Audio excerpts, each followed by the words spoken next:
ನಮಸ್ಕಾರ ವೀಕ್ಷಕರೇ, ಕೆಎಸ್ ಹೆಗ್ಡೆ ಆಸ್ಪತ್ರೆ ದೇರಳಕಟ್ಟೆ ಅರ್ಪಿಸುವ ನೀವು ಕ್ಷೇಮವೇ ವಿಶೇಷ ಕಾರ್ಯಕ್ರಮಕ್ಕೆ ಸ್ವಾಗತ. ನಾನು ಲಾವಣ್ಯ ಶ್ರೀಧರ್. ಇವತ್ತಿನ ನಮ್ಮ ಈ ವಿಶೇಷ ಕಾರ್ಯಕ್ರಮದಲ್ಲಿ ವರ್ಲ್ಡ್ ಕ್ಯಾನ್ಸರ್ ಡೇನ ವಿಶೇಷವಾಗಿ ಫೆಬ್ರವರಿ 4ನೇ ತಾರೀಕಿಗೆ ಆಚರಿಸುವಂಥದ್ದು. ಪ್ರತಿ ವರ್ಷ ವರ್ಲ್ಡ್ ಕ್ಯಾನ್ಸರ್ ಡೇನ ಅಂಗವಾಗಿ prevention and treatment of cancer ಈ ವಿಷಯದ ಬಗ್ಗೆ ಸಾಕಷ್ಟು ಮಾಹಿತಿಗಳನ್ನು ಪಡ್ಕೊಳ್ಳಿಕ್ಕಿದ್ದೇವೆ. ಈ ಬಗ್ಗೆ ಮಾಹಿತಿಯನ್ನು ಕೊಡಲಿಕ್ಕೆ ನಮ್ಮ ಜೊತೆ ಇದ್ದಾರೆ ಕೆಎಸ್ ಹೆಗ್ಡೆ ಆಸ್ಪತ್ರೆಯ ಆಂಕಾಲಜಿ ವಿಭಾಗದ ನುರಿತ ಕ್ಯಾನ್ಸರ್ ವೈದ್ಯರಾದಂತಹ ಡಾಕ್ಟರ್ ವಿನಯ್ ಕುಮಾರ್ ಜೆ ರಾಜೇಂದ್ರ ಇವರು. ಬನ್ನಿ, ಇವರನ್ನ ನಾವು ಮೊದಲೇದಾಗಿ ಕಾರ್ಯಕ್ರಮಕ್ಕೆ ಆತ್ಮೀಯವಾಗಿ ಸ್ವಾಗತಿಸುವ. ಡಾಕ್ಟರ್, ನಿಮಗೆ ಕಾರ್ಯಕ್ರಮಕ್ಕೆ ಆತ್ಮೀಯವಾಗಿ ಸ್ವಾಗತ. ವೀಕ್ಷಕರೇ, ಈ ಕ್ಯಾನ್ಸರ್ ಅನ್ನುವಂಥದ್ದು ಮಾರಣಾಂತಿಕ ಕಾಯಿಲೆ. ನಿಮಗೆಲ್ಲ ಗೊತ್ತು. ಮೊದಲೆಲ್ಲ ಕ್ಯಾನ್ಸರ್ ಅನ್ನುವಂಥದ್ದು ಏಜ್ ಆದಮೇಲೆ ಅಂದರೆ 45+ ಆದಮೇಲೆ ಕ್ಯಾನ್ಸರ್ ಕಂಡು ಬರ್ತಾ ಇತ್ತು. ಆದರೆ ಇತ್ತೀಚೆಗೆ ಯುವತಿಯರಲ್ಲೇ ಕ್ಯಾನ್ಸರ್ ಕಂಡು ಬರೋದನ್ನು ನಾವು ನೋಡ್ಬೋದು. ಇದಕ್ಕೆ ಕಾರಣ ಏನು ಅಂತ ಹೇಳಿ ನಾವು ಲೆಕ್ಕಾಚಾರ ಹಾಕ್ತಾ ಹೋದರೆ ಹಲವಾರು ಕಾರಣಗಳಿರ್ಬೋದು. ಈಗಿನ ನಮ್ಮ ಲೈಫ್ ಸ್ಟೈಲ್ ಆಗಿರ್ಬೋದು, ನಾವು ತಗೊಳ್ಳುವಂಥ ಫುಡ್ಗಳಾಗಿರ್ಬೋದು. ಇವತ್ತಿನ ನಮ್ಮ ಈ ವಿಶೇಷ ಕಾರ್ಯಕ್ರಮದಲ್ಲಿ ಕ್ಯಾನ್ಸರ್ ಯಾಕೆ ಬರ್ತದೆ, ಇದರ ಬಗ್ಗೆ ಅರಿವು ಮೂಡಿಸುವುದು ಯಾಕೆ ಮುಖ್ಯ, ಇದನ್ನೆಲ್ಲ ನಮಗೆ ವೈದ್ಯರು ಹೇಳಿಕೊಡ್ಲಿಕ್ಕಿದ್ದಾರೆ. ಇದಕ್ಕಿಂತ ಕೂಡ ಮುಖ್ಯವಾಗಿ ಕ್ಯಾನ್ಸರ್ ಬಗ್ಗೆ ಹಲವರಲ್ಲಿ ತಪ್ಪು ಕಲ್ಪನೆಗಳಿರುವಂಥದ್ದು. ಹಾಗೆಯೇ ಕ್ಯಾನ್ಸರ್ ಯಾವ ಸ್ಟೇಜ್, 4th ಸ್ಟೇಜ್ ಆದಮೇಲೆ ವಾಸಿ ಆಗುವುದಿಲ್ಲ ಅನ್ನುವಂಥದ್ದು ನಮಗೆಲ್ಲ ಗೊತ್ತು. ಹಾಗಾಗಿ ಮೊದಲ ಸ್ಟೇಜ್ನಲ್ಲಿ ಯಾವ ರೀತಿ ಕಂಡು ಹಿಡಿಯುವುದು, ಕ್ಯಾನ್ಸರನ್ನು ಯಾವ ರೀತಿ ಪತ್ತೆ ಮಾಡುವುದು, ಇವೆಲ್ಲವನ್ನು ಇವತ್ತು ನಮಗೆ ವೈದ್ಯರು ತಿಳಿಸಿಕೊಡ್ಲಿಕ್ಕಿದ್ದಾರೆ. ಡಾಕ್ಟರ್, ಮೊದಲನೇದಾಗಿ ಫೆಬ್ರವರಿ 4ನೇ ತಾರೀಕಿಗೆ ವರ್ಲ್ಡ್ ಕ್ಯಾನ್ಸರ್ ಡೇ ಅಂತ ಆಚರಿಸುವಂಥದ್ದು. ಅದರ ಬಗ್ಗೆ, ವರ್ಲ್ಡ್ ಕ್ಯಾನ್ಸರ್ ಡೇನ ಬಗ್ಗೆ ಅಥವಾ prevention and treatment of cancer ಬಗ್ಗೆ ಮಾತಾಡೋದು ಯಾಕೆ ಇಂಪಾರ್ಟೆಂಟ್ ಡಾಕ್ಟರ್? ಸೊ ಇವಾಗ 4th ಫೆಬ್ರವರಿ ಎವ್ರಿ ಇಯರು ನಾವೊಂದು ವಿಶ್ವ ಕ್ಯಾನ್ಸರ್ ದಿನ ಅಂತೇಳಿ, ವರ್ಲ್ಡ್ ಕ್ಯಾನ್ಸರ್ ಡೇ ಅಂತೇಳಿ ವರ್ಲ್ಡ್ ವೈಡ್ ಸೆಲೆಬ್ರೇಟ್ ಮಾಡ್ತೀವಿ. ಸೊ ಇದು ಮೇನ್ ಉದ್ದೇಶ ಏನಂತ ಹೇಳಿದರೆ, ಒಂದು ಜಾಗೃತಿ ಮೂಡಿಸ್ಲಿಕ್ಕೆ, ಪ್ರತಿಯೊಂದು ಜನಸಾಮಾನ್ಯರಿಗೆ ಜಾಗೃತಿ ಮೂಡಿಸೋ ಉದ್ದೇಶದಿಂದ ನಾವು ಈ ಒಂದು ಆಚರಣೆ ಮಾಡ್ತಾಯಿದ್ದೀವಿ. ಯಾಕೆ ಇದನ್ನು ಮಾಡಲೇಬೇಕು ಅಂತ ಹೇಳಿದರೆ, ನೀವು ಹೇಳ್ದಂಗೆ ಭಾಳನೇ ಮಿಸ್ಕನ್ಸೆಪ್ಷನ್ ಇದೆ. ಓಕೆನಾ? ಈಗ ನಾನೇ ತಗೊಳ್ಳಿ, ನಾನು ಜನರಲ್ ಪಬ್ಲಿಕ್ಕಾಗಿ ನಾನು ಮಾತಾಡ್ತೀನಲ್ಲ ಯಾವಾಗಲೂ. ಸೊ ಅವರು ಯಾರಾದರೂ ಒಂದು ಕ್ಯಾನ್ಸರ್ ಅಂತೇಳಿ ನಿಮಗೆ ಬಂದಿದೆ ಅಂತ ಗೊತ್ತಾಯಿತು ನಾನು ಹೇಳಿದರೆ ಅವರಿಗೆ, ಸೊ ಅವರು ಅಂದರೆ ನಂದು ಜೀವನನೇ ಮುಗೀತು ಅಂತ ಹೇಳಿ ಯೋಚನೆ ಮಾಡ್ತಾರೆ. ಅಂದರೆ ಏನು ಮಾಡಲಿಕ್ಕಾಗಲ್ಲ ಅದು ಇದು ಅಂತೇಳಿ. ಪ್ಲಸ್ಸು ಒಂದು ಸರಿ ಕ್ಯಾನ್ಸರ್ ಬಂತು ಅಂತ ಹೇಳಿದರೆ ಅವ್ರದ್ದು ಮೇನ್ ಕ್ವಶನ್ ಬರೋದು, ಯಾಕೆ ಬಂತು ನನಗೆ, ನಮ್ಮ ಫ್ಯಾಮಿಲಿಯಲ್ಲಿ ಅವರೆಲ್ಲ ನಾವು ಕ್ಯಾನ್ಸರ್ ಫ್ಯಾಮಿಲಿಗೆ ಬಂದಿದೆ, ನಮಗೆ ಬರಬಾರ್ದು ಅಂದರೆ ಏನೇನು ಮಾಡಬೇಕು ಅಂತೇಳಿ ಎಲ್ಲ ಸಾವಿರಾರು ಕ್ವಶನ್ ಕೇಳ್ತಾರೆ. ಸೊ ಇದು ನಮ್ಮ ಹತ್ರ ಬಂದಿರೋ ಪೇಷಂಟ್ಸಿಗೋಸ್ಕರ ಅಲ್ಲದೆ ಜನಸಾಮಾನ್ಯರಿಗೆ ಒಂದು ಕ್ಯಾನ್ಸರ್ ಬಗ್ಗೆ ಒಂದು ಅರಿವು ಮೂಡಿಸೋಕ್ಕೋಸ್ಕರ ಈ ಒಂದು ವರ್ಷಕ್ಕೊಂದು ಸರಿ ಈ ಒಂದು ಕ್ಯಾನ್ಸರ್ ದಿನ ಅಂತೇಳಿ ನಾವು ಆಚರಣೆ ಮಾಡ್ತೀವಿ. ಓಕೆ ಡಾಕ್ಟರ್, ಇವಾಗ ಕ್ಯಾನ್ಸರ್ ಅಂದರೆ ಪರ್ಟಿಕ್ಯುಲರ್ ಆಗಿ ಏನು ನಾವು ಹೇಳ್ತೇವೆ, ಕ್ಯಾನ್ಸರ್ ಮಾರಣಾಂತಿಕ ಕಾಯಿಲೆ ಬಂದರೆ ವಾಸಿ ಆಗೋದಿಲ್ಲ ಅಂತೇಳಿ.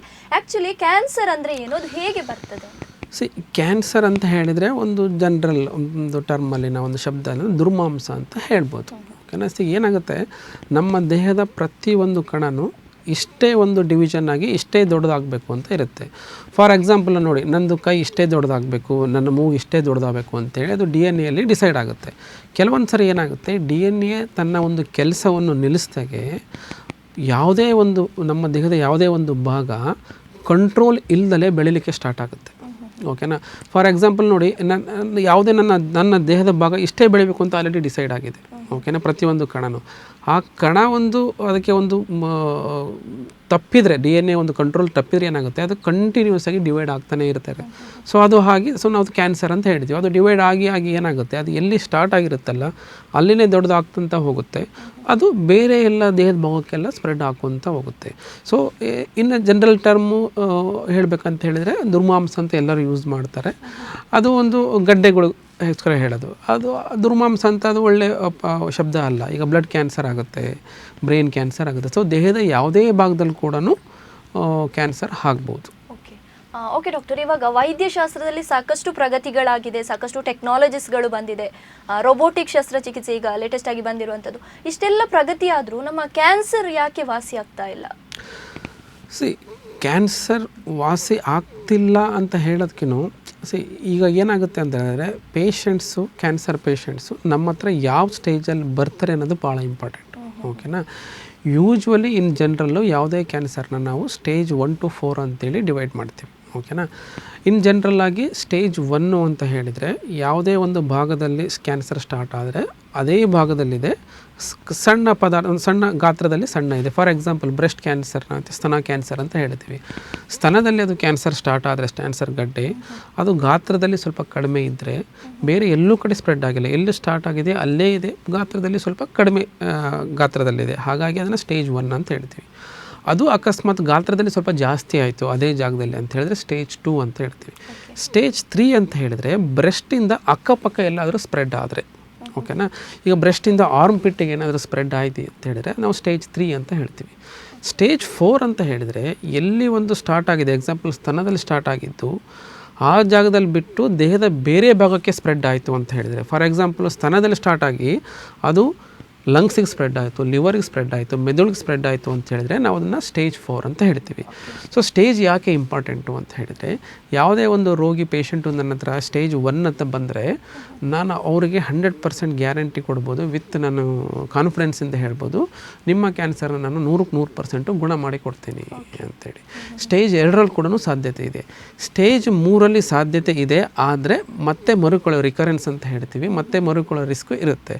ಬಟ್ ಸ್ಟೇಜ್ 4 ಬಂದಾಗೆ ನಾವು ಯೂಶ್ವಲಿ ನಾವು ಅವ್ರಿಗೊಂದು ಗುಣಪಡಿಸೋ ಒಂದು ಬಗ್ಗೆ ಮಾತಾಡೋದೇ ಇಲ್ಲ. ಯಾಕಂದರೆ ಸ್ಟೇಜ್ 4 ಅಂತ ಹೇಳಿದರೆ ಬೇರೆ ಕಡೆ ಸ್ಪ್ರೆಡ್ ಆಗಿದೆ, ಹಾಗಾಗಿ ಎಲ್ಲದನ್ನು ತೆಗಿಲಿಕ್ಕಾಗಲ್ಲ, ಓನ್ಲಿ ಇಂಜೆಕ್ಷನ್ಸ್ ಅಷ್ಟೇ, ಏನಾದರೂ ಕೀಮೋಥೆರಪಿ ಅದೆಲ್ಲ ಕೊಡಬೇಕಾಗುತ್ತೆ. ಸೊ ಹಾಗಾಗಿ ಸ್ಟೇಜ್ 4ಅಲ್ಲಿ ಕೆಲವೊಂದು ಕ್ಯಾನ್ಸರಲ್ಲಿ ಗುಣ ಮಾಡೋ ಚಾನ್ಸಸ್ ಇದೆ.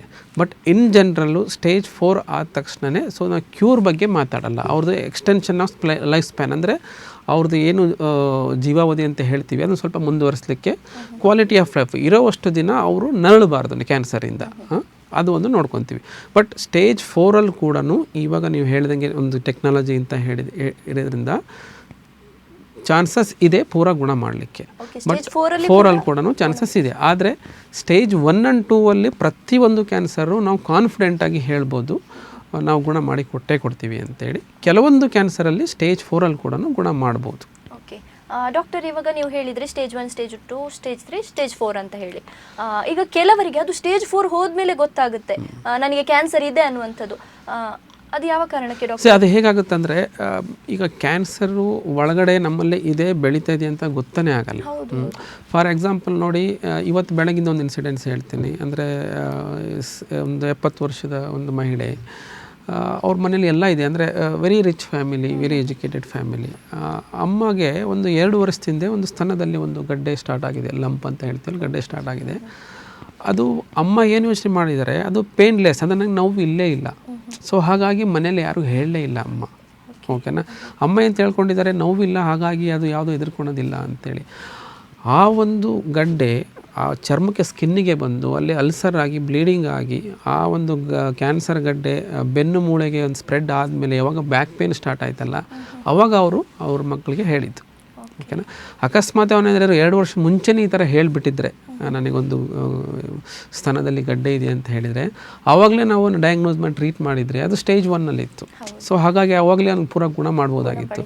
ಸೊ ನಿಮ್ಮ ಕ್ವಶನಿಗೆ ಯಾಕೆ ಹೇಗಾಗುತ್ತಂದರೆ, ಫಸ್ಟ್ ಆಫ್ ಆಲ್ ಅವೇರ್ನೆಸ್ ಇಲ್ಲ, ಇದು ಕೂಡ ಕ್ಯಾನ್ಸರ್ ಇರಬಹುದು ಅಂತೇಳಿ ಅವೇರ್ನೆಸ್ ಇಲ್ಲ. ಫಾರ್ ಎಕ್ಸಾಂಪಲ್ ನಾನು ಹೇಳಬೇಕಂದ್ರೆ, ಫಸ್ಟ್ ಸ್ತನ ಕ್ಯಾನ್ಸರ್ ಮೋಸ್ಟ್ ಕಾಮನ್ ಆಗೋ ಕ್ಯಾನ್ಸರ್ ಏನಾಗುತ್ತೆ, ನೀವು ಸ್ಟೇಜ್ 4 ಕ್ಯಾನ್ಸರ್ ಮಹಿಳೆ ನಮ್ಮ ಹತ್ರ ಬಂದರೆ ನಾನು ಕೇಳ್ತೀನಲ್ಲ ಯಾಕೆ ಲೇಟಾಗಿ ಬಂದ್ರಿ ಅಂತ, ಅವರು ಫಸ್ಟ್ ರೀಸನ್ ಹೇಳೋದೇ ಇದನ್ನು, ನನ್ನ ಹತ್ರ ಅದೇನು ತೊಂದರೆ ಕೊಡಲಿಲ್ಲ ನನಗೆ, ಅದು ನಾನು ಯಾಕೆ ಹೋಗಲಿ, ಅದು ನೋವು ಇರಲಿಲ್ಲ, ಎಂತ ಇರಲಿಲ್ಲ, ನಾನು ಯಾಕೆ ಆಸ್ಪತ್ರೆಗೆ ಹೋಗಲಿ ಅಂತ. ಸೊ ನಾವು ಅದಕ್ಕೆ ಹೇಳ್ತೀವಿ ಪೇನ್ಲೆಸ್ ಲಂಪ್, ಅಂದರೆ ನೋವು ರಹಿತ ಗಡ್ಡೆ ಸ್ತನದಲ್ಲಿದ್ದರೆ, ಎಕ್ಸ್ಪೆಷಲಿ 30 to 40 ಇಯರ್ಸ್ ಆದಮೇಲಿದ್ದರೆ ದಯವಿಟ್ಟು ಯಾವುದೇ ಮಹಿಳೆ ಆಗಲಿ ನೆಗ್ಲೆಕ್ಟ್ ಮಾಡಬಾರ್ದು. ಯಾಕಂದರೆ ಅದು ಒಂದು ವಿಂಡೋ ಪೀರಿಯಡ್, ಅದೊಂದು ಚಾನ್ಸ್, ಬೇಗನೆ ನಾವು ಡಿಟೆಕ್ಟ್ ಮಾಡಿ ಬೇಗನೆ ಟ್ರೀಟ್ಮೆಂಟ್ ಮಾಡೋದ್ರಿಂದ ಪೂರ ಗುಣ ಆಗೋ ಚಾನ್ಸಸ್ ಇದೆ. ಈ ಎಕ್ಸಾಂಪಲು ಸ್ಟಮಕ್ ಕ್ಯಾನ್ಸರ್ ಅಂತ ಹೇಳ್ತೀವಿ, ಉದರ ಕ್ಯಾನ್ಸರ್. ಸೊ ಅದು ಏನಾಗುತ್ತೆ, ಸ್ಟಮಕ್ ಕ್ಯಾನ್ಸರ್ ಸ್ಟಾರ್ಟ್ ಆದಾಗೆ ಅದ್ರ ಸಿಮ್ಟಮ್ಸು ಮತ್ತು ಗ್ಯಾಸ್ಟ್ರೈಟಿಸ್ ಸಿಮ್ಟಮ್ಸ್ ಆಲ್ಮೋಸ್ಟ್ ಸೇಮ್ ಇರುತ್ತೆ. ಹೊಟ್ಟೆ ಹುರಿ ಬರ್ತಾಯಿದೆ ಅಂತ ಹೇಳ್ತಾರೆ. ಬಟ್ ಎಲ್ಲ ಹೊಟ್ಟೆ ಹುರಿ ಬಂದವ್ರಿಗೂ ಎಂಡೋಸ್ಕೋಪಿ ಮಾಡಿಸ್ಕೊತ ಹೋದರೆ ಅದು ಓವರ್ ಟ್ರೀಟ್ಮೆಂಟ್ ಆಗುತ್ತೆ. ಪೇಷಂಟ್ಸ್ ಕೇಳ್ತಾರಲ್ಲ, ನಮಗೆ ಸುಮ್ಮನೆ ಹೊಟ್ಟೆ ಹುರಿ ಅಂತ ಹೋದ್ವಿ, ಸುಮ್ಮನೆ ಎಂಡೋಸ್ಕೋಪಿ ಯಾಕೆ ಮಾಡಿಸಿದ್ರಿ ಅಂತ ಕೇಳ್ತಾರೆ, ನೀವು ಕೇಳಿರ್ತೀರಲ್ಲ. ಸೊ ಇವು ಎಲ್ಲದಕ್ಕೂ ಒಂದು ಪ್ರೋಟೋಕಾಲ್ ಅಂತ ಇದೆ. ಇದೇ ಥರ ಎಕ್ಸಾಂಪಲ್ ಹೊಟ್ಟೆ ಹುರಿ ಅಂತ ಯಾರು ಡಾಕ್ಟರ್ ಹತ್ರ ಹೋದರೆ ಅವರು 4 ವಾರ ಒಂದು ಆ್ಯಂಟಾಸಿಡ್ಸ್ ಏನೋ ಟ್ಯಾಬ್ಲೆಟ್ಸ್ ಇರುತ್ತೆ, ಅದಕ್ಕೆ ಟ್ರೀಟ್ಮೆಂಟ್ ಅದನ್ನು ಕೊಡ್ತಾರೆ. ಅಕಸ್ಮಾತ್ 4 ರಿಂದ 6 ವಾರದ ಟ್ರೀಟ್ಮೆಂಟ್ ತೊಗೊಂಡ್ರೂ ಅವರಿಗೆ ಏನು ಸಿಮ್ಟಮ್ಸ್ ಇತ್ತಲ್ಲ ಅದು ಕಡಿಮೆ ಆಗಲಿಲ್ಲ ಅಂತ ಹೇಳಿದರೆ ನಾವು ಎಂಡೋಸ್ಕೋಪಿ ಮಾಡಿ ನೋಡಲೇಬೇಕು. ಓಕೆನಾ. ಸೊ ಅವಾಗ ನಮಗೆ ಜಠರದಲ್ಲಿ ಏನಾದರೂ ಗಡ್ಡೆ ಇದೆಯಾ, ಏನಾದರೂ ಅಲ್ಸರ್ ಇದೆಯಾ ಅಂತ ಗೊತ್ತಿದ್ದರೆ, ಏನೋ ಸಸ್ಪಿಷನ್ ಇದ್ದರೆ ಅಲ್ಲೊಂದು ಬಯಾಪ್ಸಿ ಅಂತ ತಗೊಂಡು ನಾವು ಕನ್ಫರ್ಮ್ ಮಾಡ್ಕೊತೀವಿ ಅದು ಕ್ಯಾನ್ಸರ್ ಹೌದಲ್ಲ ಅಂತೇಳಿ. ಸೊ ಇನ್ನೊಂದು ಎಕ್ಸಾಂಪಲ್ ಹೇಳಬೇಕಂದ್ರೆ ನಾವು ರೆಕ್ಟಲ್ ಕ್ಯಾನ್ಸರ್ ಅಂತ ಹೇಳ್ತೀವಿ. ಅಂದರೆ ನಾವು ಒಂದು ಮೋಷನ್ ಏನು ಪಾಸ್ ಮಾಡ್ತೀವಲ್ಲ, ಅದರಲ್ಲಿ ಕೂಡ ಎಲ್ಲ ಪೇಷಂಟ್ಸು ರೆಕ್ಟಲ್ ಕ್ಯಾನ್ಸರ್ಸ್ ಬರೋದು ಬ್ಲೀಡಿಂಗ್ ಪರ್ ರೆಕ್ಟಮ್, ಅಂದರೆ ಅವ್ರದ್ದು ಮೋಷನ್ ಪಾಸ್ ಮಾಡಬೇಕಾದ್ರೆ ರಕ್ತ ಹೋಗುತ್ತೆ ಅಂತ ಅವ್ರದ್ದು ಸಿಮ್ಟಮ್ಸ್ ಅದು. ಸೊ ಎಲ್ಲಾದರೂ ಏನು ಥಿಂಕ್ ಮಾಡ್ತಾರೆ, ಮೂಲವ್ಯಾಧಿ ಇರ್ಬೋದು, ಹಿಮೊರಾಯ್ಡ್ಸ್ ಇರ್ಬೋದು ಅಂತೇಳಿ. ಸೊ ಯೂಶ್ವಲಿ ಅವರು ಬೇರೆ ಬೇರೆ ಸಣ್ಣ ಪುಟ್ಟ ಹಾಸ್ಪಿಟ್ಲಿಗೆ ಹೋಗಿ ಯಾರು ಟೆಸ್ಟ್ ಮಾಡಿಸ್ಕೊಳ್ಳಿದಲ್ಲಿ ಅದು ಮೂಲವ್ಯಾಧಿ ಅಂತ ಟ್ರೀಟ್ಮೆಂಟ್ ತೊಗೊತಾ ಇರ್ತಾರೆ. ಯಾವಾಗ ಅದು ಮೂಲವ್ಯಾಧಿಗೆ ಪೈಲ್ಸಿಗೆ ಆಪ್ರೇಷನ್ ಮಾಡಿಸ್ಕೊಂಡು ಕಡಿಮೆ ಆಗಲಿಲ್ಲ, 1 ತಿಂಗಳು 2 ತಿಂಗಳು 6 ತಿಂಗಳವರೆಗೂ ಅದಕ್ಕೆ ಟ್ರೀಟ್ಮೆಂಟ್ ತೊಗೊಂಡು ಕಡಿಮೆ ಆಗಲಿಲ್ಲ ಅಂದಾಗೆ ಅವಾಗೆ ಮತ್ತೆ ಒಂದು ಕೊಲೊನೋಸ್ಕೋಪಿ ಅಂತ ಮಾಡ್ತೀವಿ, ಸ್ಕೋಪಿ ಅಂತ. ಸೊ ಅವಾಗ ಗೊತ್ತಾಗುತ್ತೆ. ಅವಾಗ ಆಗೋಷ್ಟೊತ್ತಿಗೆ ಅದು ಸ್ಟೇಜ್ 1ಇಂದ ಸ್ಟೇಜ್ 4ಗೆ ಹೋಗಿರುತ್ತೆ. ಸೊ ಹಾಗಾಗಿ ಏನೇನು ಸಿಮ್ಟಮ್ಸ್ ಇರುತ್ತೆ, ಪ್ರಾಬ್ಲಮ್ಸ್ ಇರುತ್ತೆ, ಆ ಪ್ರಾಬ್ಲಮ್ಸು ನಾರ್ಮಲಾಗಿ ಆಗೋ ಒಂದು ಪ್ರಾಬ್ಲಮ್ಸ್, ಯೂಶ್ವಲ್ ಆಗೋ ಪ್ರಾಬ್ಲಮ್ಸು ಎರಡು ಓವರ್ಲ್ಯಾಪ್ ಆಗುತ್ತೆ. ಹಾಗಾಗಿ ಎಲ್ಲರೂ ನೆಗ್ಲೆಕ್ಟ್ ಮಾಡ್ತಾರೆ. ಎಕ್ಸಾಂಪಲ್ ನಾನು ಹೇಳ್ದಂಗೆ ಸ್ಥಾನದಲ್ಲಿ ಗಡ್ಡೆ ಇದೆ, ಏನೂ ತೊಂದರೆ ಇಲ್ಲ, ಹೊಟ್ಟೆ ಹುರಿತಾ ಇದೆ, ಗ್ಯಾಸ್ಟ್ರೈಟಿಸ್ ಇರ್ಬೋದು, ಮೋಷನ್ನಲ್ಲಿ ರಕ್ತ ಬೀಳ್ತಿದೆ, ಅದು ಪೈಲ್ಸ್ ಇರ್ಬೋದು. ಹಾಗಾಗಿ ಇವೆಲ್ಲ ನೆಗ್ಲೆಕ್ಟ್ ಆಗುತ್ತೆ. ಯಾವಾಗ ತಡ್ಕೊಳಕ್ಕೆ ಆಗಲಿಲ್ಲ, ಬೇರೆ ಕಡೆ ಸ್ಪ್ರೆಡ್ ಆಯಿತು, ಅವಾಗಷ್ಟೇ ಗೊತ್ತಾಗುತ್ತೆ. ಸೊ ಅದಕ್ಕೋಸ್ಕರನೇ ಎಲ್ಲ ಕ್ಯಾನ್ಸರ್ಗಳೂ ಲೇಟ್ ಸ್ಟೇಜಲ್ಲಿ ಗೊತ್ತಾಗುತ್ತೆ. ಓಕೆ ಡಾಕ್ಟರ್, ಇವಾಗ ನೀವು ಹೇಳೋ ಪ್ರಕಾರ ಎಲ್ಲ ಕ್ಯಾನ್ಸರ್ಗಳು ಫಸ್ಟ್ ಸ್ಟೇಜಲ್ಲಿ ಏನಾದರೂ ಸಿಂಪ್ಟಮ್ಸ್ ಇರುತ್ತೆ ಅಂತ? ಸಿಂಪ್ಟಮ್ಸ್ ಇರುತ್ತೆ, ಬಟ್ ಅದು ಓವರ್ಲ್ಯಾಪ್ ಆಗುತ್ತೆ. ಅಂದರೆ ನಾರ್ಮಲ್ ಆಗಿ ಎಕ್ಸಾಂಪಲ್ ನೀವು ಏನೋ ಖಾರ ತಿಂದರೆ ಸ್ವಲ್ಪ ಹೊಟ್ಟೆ ಉರಿ ಬಂದೇ ಬರುತ್ತೆ. ಸೊ ಗ್ಯಾಸ್ಟ್ರಿಕ್ ಕ್ಯಾನ್ಸರ್ದ ಉದರ ಕ್ಯಾನ್ಸರ್ ಕೂಡ ಹಾಗೆ ಫಸ್ಟಿಗೆ ಸ್ಟಾರ್ಟ್ ಆಗೋದೇ ಕ್ಯಾನ್ಸರ್ ಅಂತೇಳಿ. ಸೊ ನಾನು ಹೇಳ್ದಂಗೆ ಎಲ್ಲರಿಗೂ ಎಂಡೋಸ್ಕೋಪಿ ಮಾಡಿಸೋದು ಬೇಕಾಗಿಲ್ಲ. ಸೊ ಫಸ್ಟು ಆ ಸಿಂಪ್ಟಮ್ಸ್ಗೆ ಟ್ರೀಟ್ಮೆಂಟ್ ಕೊಡೋದು, ಆ ಸಿಂಪ್ಟಮ್ಸ್ಗೆ ರಿಲೀಫ್ ಬರಲಿಲ್ಲ ಅಂದರೆ ಮಾತ್ರ ನೆಕ್ಸ್ಟ್ ಸ್ಟೆಪ್ ಆಫ್ ಇನ್ವೆಸ್ಟಿಗೇಷನ್ ಮಾಡಬೇಕು. ಓಕೆ ಡಾಕ್ಟರ್, ಇವಾಗ ಸ್ಮೋಕ್ ಮಾಡೋದ್ರಿಂದ ಕ್ಯಾನ್ಸರ್ ಬರ್ತದೆ ಅಂತ ಹೇಳ್ತಾರೆ. ಇವಾಗ ನಮ್ಮ ವೀಕ್ಷಕರು ಕೇಳ್ತಾರೆ, ನನಗೊಬ್ರು ಗೊತ್ತಿದ್ದಾರೆ, ಅವರು ಡೈಲಿ ಸ್ಮೋಕ್ ಮಾಡ್ತಾರೆ, ತುಂಬ ವರ್ಷದಿಂದ ಸ್ಮೋಕ್ ಮಾಡ್ತಾ ಇದ್ದಾರೆ, ಅವರಿಗೆ ಕ್ಯಾನ್ಸರ್ ಬರಲಿಲ್ಲ ಅಂತ. ಹಾಗಾದರೆ ಸ್ಮೋಕಿಂಗ್ ಮಾಡೋದು ನಿಜವಾಗಿ ಕ್ಯಾನ್ಸರ್ಗೆ ಕಾರಣ ಆಗುತ್ತಾ? ಇವಾಗ ನಾನು ರಿವರ್ಸ್ ಆಗಿದ್ದಕ್ಕೆ ಆನ್ಸರ್ ಮಾಡ್ತೀನಿ. ಹೇಗೆಂದರೆ ಈಗ ಎಲ್ಲ ಯಾವುದೋ ಒಂದು ಫ್ಯಾಮಿಲಿಯಲ್ಲಿ ಕ್ಯಾನ್ಸರ್ ಆಗಿದೆ ಅಂದ್ಕೊಳ್ಳಿ, ಕ್ಯಾನ್ಸರ್ ಆಗಿ ಟ್ರೀಟ್ಮೆಂಟ್ ತೊಗೊಂಡು ಅದನ್ನೆಲ್ಲ ಅನುಭವಿಸಿರ್ತಾರಲ್ಲ, ಕ್ಯಾನ್ಸರಿಂದ ಏನೇನು ಪ್ರಾಬ್ಲಮ್ ಆಗುತ್ತೆ, ಏನು ಎಂತ, ಕೆಲವೊಬ್ರಿಗೆ ಕ್ಯಾನ್ಸರ್ ಗುಣ ಆಗಲ್ಲ ಅಂತೆಲ್ಲ ಗೊತ್ತಾಗುತ್ತಲ್ಲ. ಅವ್ರ ಮನೆಯವರು ಬಂದು ನನ್ನ ಹತ್ರ ಒಂದೇ ಕ್ವಶನ್ ಕೇಳೋದು, ನಮಗೆ ಕ್ಯಾನ್ಸರ್ ಬರಬಾರ್ದು ಅಂತ ಹೇಳಿದರೆ ನಾವೇನು ಮಾಡಬೇಕು ಅಂತೇಳಿ. ಸೊ 100% ಕ್ಯಾನ್ಸರ್ ಬರಲೇಬಾರ್ದು ಅಂತೇಳಿ ಇಲ್ಲಿವರೆಗೆ ಯಾವುದೇ ಒಂದು ರೀತಿಯ ನಮ್ಮ ಹತ್ರ ಇಲ್ಲ, ರಾಮಬಾಣ ಅಂತ ಯಾವುದೇ ಏನೂ ಇಲ್ಲ. ಯಾಕಂದರೆ ನಮಗೆ ಯಾವುದು ಗೊತ್ತೇ ಇಲ್ಲ ಯಾಕೆ ಬರ್ತಿದೆ ಅಂತ 100%. ಹಾಗಾಗಿ ಹೇಳಿಕ ಆದರೆ ಒಂದೇ ಒಂದು ಹೇಳ್ಬೋದು ಅಂದರೆ smoking, tobacco, any form of tobacco, ಓಕೆನಾ, ಇದು ಚೀವಿಂಗ್ ಆಗಿರ್ಬೋದು, ತಂಬಾಕು ಚೀವ್ ಮಾಡೋದಿರ್ಬೋದು, cigarette, bidi, anything, any tobacco, ಅದನ್ನು ನೀವು ಅಡಿಕ್ಷನ್ ಇಲ್ಲ ಅಂತ ಹೇಳಿದರೆ ನಿಮ್ಮದು ಕ್ಯಾನ್ಸರ್ ಬರೋ ರಿಸ್ಕು 50% ಕಡಿಮೆ ಆಗುತ್ತೆ. ಯಾಕಂದರೆ ದ ಮೋಸ್ಟ್ ಕಾಮನ್ ರೀಸನ್ ಇಡೀ ವರ್ಲ್ಡಲ್ಲಿ ಕ್ಯಾನ್ಸರ್ ಬರೋ ರೀಸನ್ ಅಂತ ಹೇಳಿದರೆ ಟೊಬ್ಯಾಕೋಯಿಂದ. ಮಾಡೋದವರಿಗೂ ಕೂಡ ಅದೇ ನಿಮ್ಮ ಕ್ವಶನ್ ಅದೇ. ಈ ಎಕ್ಸಾಂಪಲ್ ನೋಡಿ, ನಾನು ಬೇರೆ ರೀತಿಯಿಂದ ಎಲ್ಲರಿಗೂ ಅರ್ಥ ಆಗೋ ರೀತಿಯಲ್ಲ. ಇವಾಗ ಎಲ್ಲರೂ ಕೂಡ ಸೀಟ್ ಬೆಲ್ಟ್ ಹಾಕ್ಕೊಂಡು ಗಾಡಿ ಓಡಿಸ್ತಾರೆ, ಹೌದಲ್ಲ? ಹಾಗಂತ ಹೇಳಿ ಸೀಟ್ ಬೆಲ್ಟ್ ಹಾಕ್ಕೊಂಡವ್ರಿಗೂ ಆಕ್ಸಿಡೆಂಟ್ ಆಗಿದೆ, ಹೌದಲ್ಲ? ಅವ್ರಿಗೂ ಹೆಡ್ ಇಂಜುರಿ ಆಗಿದೆ, ಎಷ್ಟೊಂದು ಜನ ಡೆತ್ ಆಗಿದ್ದಾರೆ. ಸೊ ಹಾಗಂತೇಳಿ ಈಗ ಸೀಟ್ ಬೆಲ್ಟ್ ಹಾಕ್ಕೊಂಡವ್ರಿಗೂ ಆಕ್ಸಿಡೆಂಟ್ ಆಗಿ ತೀರ್ಕೊಂಡಿದ್ದಾರೆ. ಸೊ ನಾನು ಯಾಕೆ ಸೀಟ್ ಬೆಲ್ಟ್ ಹಾಕ್ಕೋಬೇಕು ಅಂತ ಕೇಳಿದ್ರೆ ಅದಕ್ಕೂ ಆನ್ಸರ್ ಉಂಟಾ? ಓಕೆನಾ? ಇದು ವೆರಿ ಸಿಂಪಲ್. ಈಗ ನೀವು ಹೇಳಿದ್ರಲ್ಲ, ಇಲ್ಲೇ ಇಲ್ಲ ಅಂದರೆ ಕ್ಯಾನ್ಸರು ಸ್ಮೋಕ್ ಮಾಡ್ತಾ ಇದ್ದಾರೆ, ಅವ್ರಿಗೇನೂ ಹಾಗೇ ಇಲ್ಲ ಅಂತೇಳಿ. ಓಕೆನಾ? ನಾನು ಹೇಗೆ ಹೇಳ್ಬೇಕಂದ್ರೆ, ನೀವು 100 ಒಂದು 1000 ಒಂದು 1000 ಜನ ಎಂದು ಸ್ಮೋಕ್ ಮಾಡಲೇ ಇಲ್ಲ, ಇನ್ನೊಂದು 1000 ಜನ ಸ್ಮೋಕ್ ಮಾಡ್ತಾ ಇದ್ದಾರೆ ಕಂಟಿನ್ಯೂಸ್ ಆಗಿ. ಓಕೆನಾ? ಇವರಲ್ಲಿ ಕ್ಯಾನ್ಸರ್ ಇನ್ಸಿಡೆನ್ಸ್ ನೋಡಿ, ಇನ್ನೊಂದು ಗ್ರೂಪಲ್ಲಿ ಸ್ಮೋಕ್ ಮಾಡೋರು ಕ್ಯಾನ್ಸರ್ ಇನ್ಸಿಡೆನ್ಸ್ ನೋಡಿ. ಯಾರು ರೆಗ್ಯುಲರ್ ಆಗಿ ಸ್ಮೋಕು, ಟೊಬ್ಯಾಕೊ ಏನು ಅಡಿಕ್ಷನ್ ಇದಾರಲ್ಲ, ಆ ಒಂದು ಗ್ರೂಪಲ್ಲಿ ಡೆಫಿನೆಟ್ಲಿ ವೆರಿ ಹೈ ರಿಸ್ಕ್ ಇರುತ್ತೆ, ಅಂದರೆ ಇನ್ಸಿಡೆನ್ಸ್ ಕೂಡ ಭಾಳ ಇರುತ್ತೆ. ಓಕೆನಾ? ಸೊ ಇದು ಹಾಗೇನೆ, ನಾನು ಸೀಟ್ ಬೆಲ್ಟ್ ಎಕ್ಸಾಂಪಲ್ ಕೊಟ್ಟೆನಾ, ಹಾಗೇನೆ. ಸೊ ಯಾರಾದರೂ ಕೇಳಿದರೆ ಸಾಧ್ಯನೇ ಇಲ್ಲ, ನೀವು 100% ಕ್ಯಾನ್ಸರ್ ತಪ್ಪಿಸ್ಲಿಕ್ಕೆ ಸಾಧ್ಯನೇ ಇಲ್ಲ. ಯಾಕಂದರೆ ಕೆಲವೊಂದು ಸರಿ ಆಗೋದನ್ನು ತಪ್ಪಿಸೋದು ಯಾರ ಕೈಲೂ ಸಾಧ್ಯ ಇಲ್ಲ. ಓಕೆನಾ? ಬಟ್ ನಾವು ಪ್ರಿಕಾಷನ್ಸ್ ತೊಗೋಬೋದು, ಕ್ಯಾನ್ಸರ್ ಬರೋ ರಿಸ್ಕನ್ನು ಕಡಿಮೆ ಮಾಡ್ಬೋದು. ಓಕೆ ಓಕೆ ಡಾಕ್ಟರ್, ಇವಾಗ ಟೊಬ್ಯಾಕೊ ಬಗ್ಗೆ ಹೇಳಿದ್ರಿ, ಆಲ್ಕೋಹಾಲ್ ಕ್ಯಾನ್ಸರ್ಗೆ ಕಾರಣ ಆಗುತ್ತಾ? ಒಂದೇ ಆನ್ಸರು ಎಸ್. ಓಕೆನಾ? ಅದರಲ್ಲಿ ಏನಾಗುತ್ತೆ, ನಾನು ದಿನಕ್ಕೆ ಎಷ್ಟು ತೊಗೊಂಡ್ರೆ, ವಾರಕ್ಕೆ ಎಷ್ಟು ತೊಗೊಂಡ್ರೆ ಅದೇನು ತೊಂದರೆ ಇಲ್ಲ ಅದೆಲ್ಲ ಹೇಳಿದರೆ ಒಂಥರ ಅದು ಬ್ಯಾಡ್ ಮೆಸೇಜ್ ಹೋಗುತ್ತೆ. ಸೊ ಇನ್ ಜನರಲ್ ಏನಂತ ಹೇಳಿದರೆ, ಆಲ್ಕೋಹಾಲ್ ಈಸ್ ಆಲ್ಸೋ ಕಾರ್ಸಿನೋಜೆನಿಕ್ ಅಂತ ಹೇಳಿದರೆ ಕ್ಯಾನ್ಸರ್ ಒಂದು ಮಾಡುವ ಒಂದು ಕೆಮಿಕಲ್ ಅಂತೇಳಿ. ಸೊ ಹಾಗಾಗಿ ಆಲ್ಕೋಹಾಲ್ ಕೂಡ ತಪ್ಪಿಸ್ಕೊಳೋದು ಒಳ್ಳೆಯದು. ಓಕೆ ಡಾಕ್ಟರ್, ಇವಾಗ ಹಳ್ಳಿ ಪ್ರದೇಶಗಳಲ್ಲಿ ನೋಡೋದಾದ್ರೆ ಎಲ್ರಿಗೂ ಪಾನ್ ತಿನ್ನುವ ಅಭ್ಯಾಸ ಇರ್ತದೆ. ಇವಾಗ ಸಿಟಿಗಳಲ್ಲೂ ಕೂಡ ಪಾನ್ಗಳನ್ನು ತಿಂತಾರೆ. ತಂಬಾಕು ಇಲ್ಲದ ಪಾನ್ಗಳನ್ನು ತಿನ್ಬೋದಾ? ಇದರಿಂದ ಕ್ಯಾನ್ಸರ್ ಬರ್ತಾ ಅಂತ? ಸಿ ಈಗ ನಾನು ಅಂದರೆ ಥರ ಹೇಳಬೇಕಂತ ಹೇಳಿದರೆ, ಈಗ ಊಟ ನೀವು ತಮ್ಮ ಪಾನಲ್ಲಿರೋ ಎಲ್ಲ ಪದಾರ್ಥದಿಂದನೂ ಕ್ಯಾನ್ಸರ್ ಬರಲ್ಲ. ಓಕೆನಾ. ಇವಾಗ ಮೇನ್ ಅಂತ ಹೇಳಿದರೆ ಟೊಬ್ಯಾಕೋದಲ್ಲಿ ಅರೌಂಡ್ 45 ಕೆಮಿಕಲ್ಸ್ ಇದೆ. ಓಕೆನಾ. ನೀವು ಪಾನಲ್ಲಿ ಟೊಬ್ಯಾಕೋ ಹಾಕ್ಕೊಂಡ್ರೆ ಡೆಫಿನೆಟ್ಲಿ ದಟ್ ಈಸ್ ಕಾರ್ಸಿನೋಜೆನಿಕ್, ಅಂದರೆ ಅದು ಕ್ಯಾನ್ಸರ್ ಮಾಡೋ ಪದಾರ್ಥ ಅದರಲ್ಲಿ ಇದೆ. ಓಕೆ. ಅದರಲ್ಲಿ ನೀವು ಎಲೆ ಜೊತೆಗೆ ಗುಲ್ಕಾನ್ ಹಾಕ್ಕೊತೀರಾ, ಇನ್ನು ಬೇರೆ ಹಾಕ್ಕೊತೀರ ಅಂದರೆ ಅದು ಮಾಡುತ್ತೆ ಕ್ಯಾನ್ಸರ್ ಅಂತ ಹೇಳೋದು ತಪ್ಪಾಗುತ್ತೆ. ಓಕೆನಾ. ಸೊ ಮೇನ್ ಅದರಲ್ಲಿ ಕ್ಯಾನ್ಸರ್ ಮಾಡೋ ಪದಾರ್ಥ ಅಂತ ಹೇಳಿದರೆ ತಂಬಾಕು. ಓಕೆನಾ. ತಂಬಾಕು ಬಿಟ್ಟು ನೀವು ಬೇರೆ ತಿಂತಿದ್ರೆ ತೊಂದರೆ ಏನಿಲ್ಲ. ಓಕೆನಾ. ಸೊ ಕೆಲವೊಂದು ಇವಾಗ ಅಂತ ಹೇಳಿದರೆ ಅರೆಕೋನೆಟ್ ಅಂದರೆ ಹಸಿ ಅಡಿಕೆ ಏನಿದೆಯಲ್ಲ ಅದರಿಂದ ಕೂಡ ಸ್ವಲ್ಪ ಇರಿಟೇಷನ್ ಆಗುತ್ತೆ. ದ ಮ್ಯೂಕೋಸ ಇರಿಟೇಷನ್ ಅಂತ ಹೇಳ್ತೀವಿ. ಅದೇನಾಗುತ್ತೆ, ಅಡಿಕೆನ ಅಲ್ಲೇ ಬಾಯಲ್ಲಿ ಇಟ್ಕೊಳೋದ್ರಿಂದ ಅದು ಒಳಗಡೆ ಇರೋ ಮ್ಯೂಕೋಸ ನಮ್ಮದೇನು ಒಳಗಡೆ ಬಾಯಿ ಒಳಗಡೆ ಇರುತ್ತಲ್ಲ, ಅದಕ್ಕೆ ಕ್ರೋನಿಕ್ ಇರಿಟೇಷನ್ ಮಾಡಿ ಕೆಲವೊಂದು ಸರಿ ಅದು ಕ್ಯಾನ್ಸರ್ ಮಾಡೋ ರಿಸ್ಕ್ ಇರುತ್ತೆ. ಓಕೆನಾ. ಸೊ ನಾನು ಯೂಶ್ವಲಿ ಎಲ್ಲರಿಗೂ ಹೇಳೋದೇನಂತ ಹೇಳಿದ್ರೆ, ಎಸ್ಪೆಷಲಿ ಆಲ್ರೆಡಿ ಅವ್ರಿಗೆ ಕ್ಯಾನ್ಸರ್ ಆಗಿತ್ತು ಮತ್ತು ಇನ್ನೊಂದು ಸರಿ ಕ್ಯಾನ್ಸರ್ ಬರಬಾರ್ದು ಅಂತ ಹೇಳಿದರೆ ಅವ್ರಿಗೆ ಈವನ್ ಎಲೆಡಿಕೆ ಕೂಡ ಬಿಟ್ಬಿಡಿ ಅಂತ ಹೇಳ್ತೀವಿ ನಾವು. ಯಾಕಂದರೆ ಸ್ವಲ್ಪ ರಿಸ್ಕ್ ಇದ್ರೂ ಯಾಕೆ ನಾವು ಟೆನ್ಷನ್ ರಿಸ್ಕ್ ತೊಗೋಬೇಕು ಅಂತ. ಖಂಡಿತ. ಡಾಕ್ಟರ್, ಇವಾಗ ಕ್ಯಾನ್ಸರ್ ಅನ್ನೋದು ಹೆರಿಡಿಟರಿನ, ಫ್ಯಾಮಿಲಿಯಲ್ಲಿ ಯಾರಿಗಾದರೂ ಅಜ್ಜ ಅಜ್ಜಿ ಅಥವಾ ಅಪ್ಪ ಅಮ್ಮನಿಗಿದ್ರೆ ಮಕ್ಕಳಿಗೆ ಬರುವ ಚಾನ್ಸಸ್ ಇರುತ್ತಾ ಅಂತ? ಇನ್ ಜನರಲ್ಲು 80 to 90% ಫ್ಯಾಮಿಲಿಯಲ್ಲಿ ಆಗಲ್ಲ. 10 to 20% ಇನ್ ಜನರಲ್. ಬೇರೆ ಬೇರೆ ಕ್ಯಾನ್ಸರ್ಗಳಿಗೆ ಬೇರೆ ಬೇರೆ ಪರ್ಸೆಂಟೇಜ್ ಇರ್ಬೋದು. ಇನ್ ಜನರಲ್ 10 to 20% ಫ್ಯಾಮಿಲಿಯಲ್ಲಿ ಆಗ್ಬೋದು. ಬಟ್ ಎಲ್ಲ ಕ್ಯಾನ್ಸರ್, ಎಕ್ಸಾಂಪಲ್ಲು ಯಾವುದೋ ಒಂದು ಫ್ಯಾಮಿಲಿಯಲ್ಲಿ ಅಮ್ಮಗೆ ಸ್ತನ ಕ್ಯಾನ್ಸರ್ ಆಗಿದೆ ಅಂತ ಹೇಳಿದರೆ ಮಗಳಿಗೆ ಸ್ತನ ಕ್ಯಾನ್ಸರ್ ಬಂದೇ ಬರುತ್ತಂತೇನಿಲ್ಲ. ಓಕೆನಾ. ಸೊ ನೀವು ಯಾವಾಗ ಸಸ್ಪೆಕ್ಟ್ ಮಾಡ್ತೀವಿ ಆ ಫ್ಯಾಮಿಲಿಯಲ್ಲಿ ಕ್ಯಾನ್ಸರ್ ರಿಸ್ಕ್ ಜಾಸ್ತಿ ಇದೆ ಅಂತೇಳಿ ಕೆಲವೊಂದು ಕ್ರೈಟೀರಿಯಾ ಇರುತ್ತೆ. ಫಾರ್ ಎಕ್ಸಾಂಪಲ್ಲು ಯಾವುದೋ ಒಂದು ಮಹಿಳೆಗೆ ಫ್ಯಾಮಿಲಿಯಲ್ಲಿ 40 to 50 ವರ್ಷದ ಒಳಗಡೆ ಆಯಿತು. ಓಕೆನಾ. ಮತ್ತು ಅವರ ಫ್ಯಾಮಿಲಿಯಲ್ಲಿ 2-3 ಆಲ್ರೆಡಿ ಆಗಿದೆ. ಓಕೆನಾ. ಸೊ ಆ ಒಂದು ಕ್ರೈಟೀರಿಯಾ ಇರುತ್ತೆ. ಆ ಕ್ರೈಟೀರಿಯಾ ಫುಲ್ಫಿಲ್ ಆಯಿತು ಅಂತ ಹೇಳಿದರೆ ನಾವೊಂದು DNA ಟೆಸ್ಟ್ ಅಂತ ಮಾಡಿಸ್ತೀವಿ, ಜೀನ್ ಟೆಸ್ಟ್ ಅಂತ. ಸೊ ಅದರಲ್ಲಿ ನಮಗೆ ಗೊತ್ತಾಗುತ್ತೆ ಅವರ ಮಕ್ಕಳಿಗೆ ಪ್ಲಸ್ ಫ್ಯಾಮಿಲಿ ಮೆಂಬರ್ಸಿಗೆ ಇನ್ನೂ ಎಷ್ಟು ಬರೋ ರಿಸ್ಕ್ ಉಂಟು ಅಂತೇಳಿ ಗೊತ್ತಾಗುತ್ತೆ. ಓಕೆನಾ. ಸೊ ಹಾಗಾಗಿ ಫ್ಯಾಮಿಲಿಯಲ್ಲಿ ಯಾರಿಗೊಬ್ರು ಕ್ಯಾನ್ಸರ್ ಇದೆ ಅಂದ ತಕ್ಷಣವೇ ನಮಗೂ ಬರುತ್ತೆ ಅಂತ ಹೇಳೋದು ತಪ್ಪಾಗುತ್ತೆ. ಸೊ ಅದು ಡಿಪೆಂಡ್ಸ್. ಎಕ್ಸಾಂಪಲ್ ಸ್ತನ ಕ್ಯಾನ್ಸರ್ ಹೇಳಿದೆ ನಾನು. ಸೊ ಸ್ತನ ಕ್ಯಾನ್ಸರಲ್ಲಿ ರಿಸ್ಕ್ ಉಂಟು ಅರೌಂಡ್ 20%, ಪರ್ಟಿಕ್ಯುಲರ್ ಜೀನ್ ಪಾಸಿಟಿವ್ ಬಂತು ಅಂತ ಹೇಳಿದರೆ. ಇಲ್ಲ ಯಾರೋ ಮನೆಯಲ್ಲಿ ಅವರು 20 ವರ್ಷ ಬೀಡಿ ಸಿಗರೇಟ್ ಸೇದಿದ್ದಾರೆ, ಅವರಿಗೆ ಲಂಗ್ ಕ್ಯಾನ್ಸರ್ ಆಯಿತು ಅಂದ್ಕೊಳ್ಳಿ. ಸೊ ಆ ಕ್ಯಾನ್ಸರು ಇವ್ರ ಮಕ್ಕಳಿಗೆ ಬರೋದು, ಅವ್ರ ಫ್ಯಾಮಿಲಿಯಲ್ಲಿ ಬರೋ ರಿಸ್ಕು ಇಲ್ಲ. ಅಂದರೆ ಅವ್ರ ಮಕ್ಕಳು ಬೀಡಿ ಸಿಗರೇಟ್ ಸೇದ್ತಿಲ್ಲ ಅಂತ ಹೇಳಿದರೆ ಅವ್ರಿಗೆ ಬರೋ ರಿಸ್ಕು ಇಲ್ಲ. ಓಕೆನಾ. ಸೊ ಹಾಗಾಗಿ ನನ್ನ ಮನೆಯಲ್ಲಿ ಕ್ಯಾನ್ಸರ್ ಯಾರಿಗೊಬ್ರು ಬಂದಿದೆ, ನನಗೆ ಬರುತ್ತೆ ಅಂತ ಹೆದರ್ಕೊಂಡು ಟೆನ್ಷನ್ ಮಾಡ್ಕೊಳ್ಳೋದೇನು ಬೇಕಾಗಿಲ್ಲ. ಡಾಕ್ಟರ್, ಇವಾಗ ಟೊಬ್ಯಾಕೋ ಅಥವಾ ತಂಬಾಕು, ಬೀಡಿ ಸಿಗರೇಟ್ ಸೇದುವವರಲ್ಲಿ ಕ್ಯಾನ್ಸರ್ ಬರ್ತದೆ. ಅದರ ಪಕ್ಕದಲ್ಲಿ ಕೂತ್ಕೊಂಡಿರೋರಿಗೆ ಅದರ ಹೊಗೆಯನ್ನು ತಗೊಂಡ್ರೆ ಸೆಕೆಂಡ್ರಿ ಸ್ಮೋಕಿಂಗ್ ಅಂತ ಹೇಳ್ತೀವಿ. ಅದು ಕೂಡ ಪ್ರೂವ್ ಆಗಿದೆ, ದಟ್ ಈಸ್ ಆಲ್ಸೋ ಕಾರ್ಸಿನೋಜೆನಿಕ್ ಅಂತ ಹೇಳಿದರೆ. ಮನೆಯಲ್ಲಿ ಯಾರಾದರೂ ಸ್ಮೋಕಿಂಗ್ ಮಾಡಿದರೆ ಹೊಗೆನ ಮನೆಯಲ್ಲಿ ಯಾರಾದರೂ ಮತ್ತೆ ಅದನ್ನು ತಗೊಂಡ್ರೆ ಅದು ಕೂಡ ಕಾರ್ಸಿನೋಜೆನಿಕ್. ಈ ಕ್ಯಾನ್ಸರ್ ಬೆಳವಣಿಗೆಯನ್ನು ತಡೆಗಟ್ಟಲಿಕ್ಕೆ ಯಾವ ಪ್ರಿಕಾಷನನ್ನು ತಗೊಳ್ಬೋದು ಅಂತ? ಅಂದರೆ ಕ್ಯಾನ್ಸರ್ ಬರೋದಕ್ಕಿಂತ ಮೊದಲು ಹೇಗೆ ನಾವು ಕ್ಯಾನ್ಸರ್ ಬರೋದನ್ನು ಹೇಳ್ದಂಗೆ ಮೊದಲೇ ಹೇಳಿಬಿಟ್ಟೆ. ಅಂದರೆ ನೀವು ಇದನ್ನು ಮಾಡೋದ್ರಿಂದ 100% ನನಗೆ ಕ್ಯಾನ್ಸರ್ ಬರಲ್ಲ ಅಂತ ಯಾವುದೂ ಆ ಥರ ಇಲ್ಲ.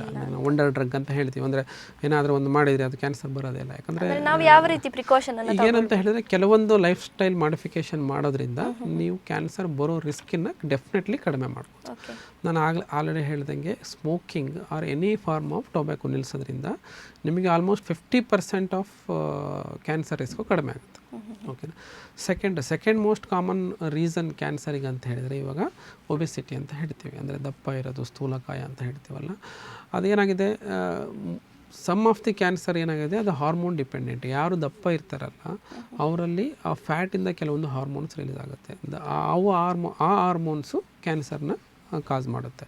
ಸೊ ಹಾಗಾಗಿ ನಿಮ್ಮ ಹೈಟು ಮತ್ತು ವೇಟಿಗೆ, ಹೈಟ್ ಮತ್ತು ನಿಮ್ಮ ಏಜ್ಗೆ ಎಷ್ಟು ಒಂದು ವೇಟ್ ಇರಬೇಕು ಅಂತ ಇರುತ್ತೆ, BMI ಅಂತ, ಅದನ್ನು ನಾವು ಮೇಂಟೈನ್ ಮಾಡಬೇಕು. So in general overweight ಇರಬಾರ್ದು, ಒಬೆಸಿಟಿ ಇರಬಾರ್ದು.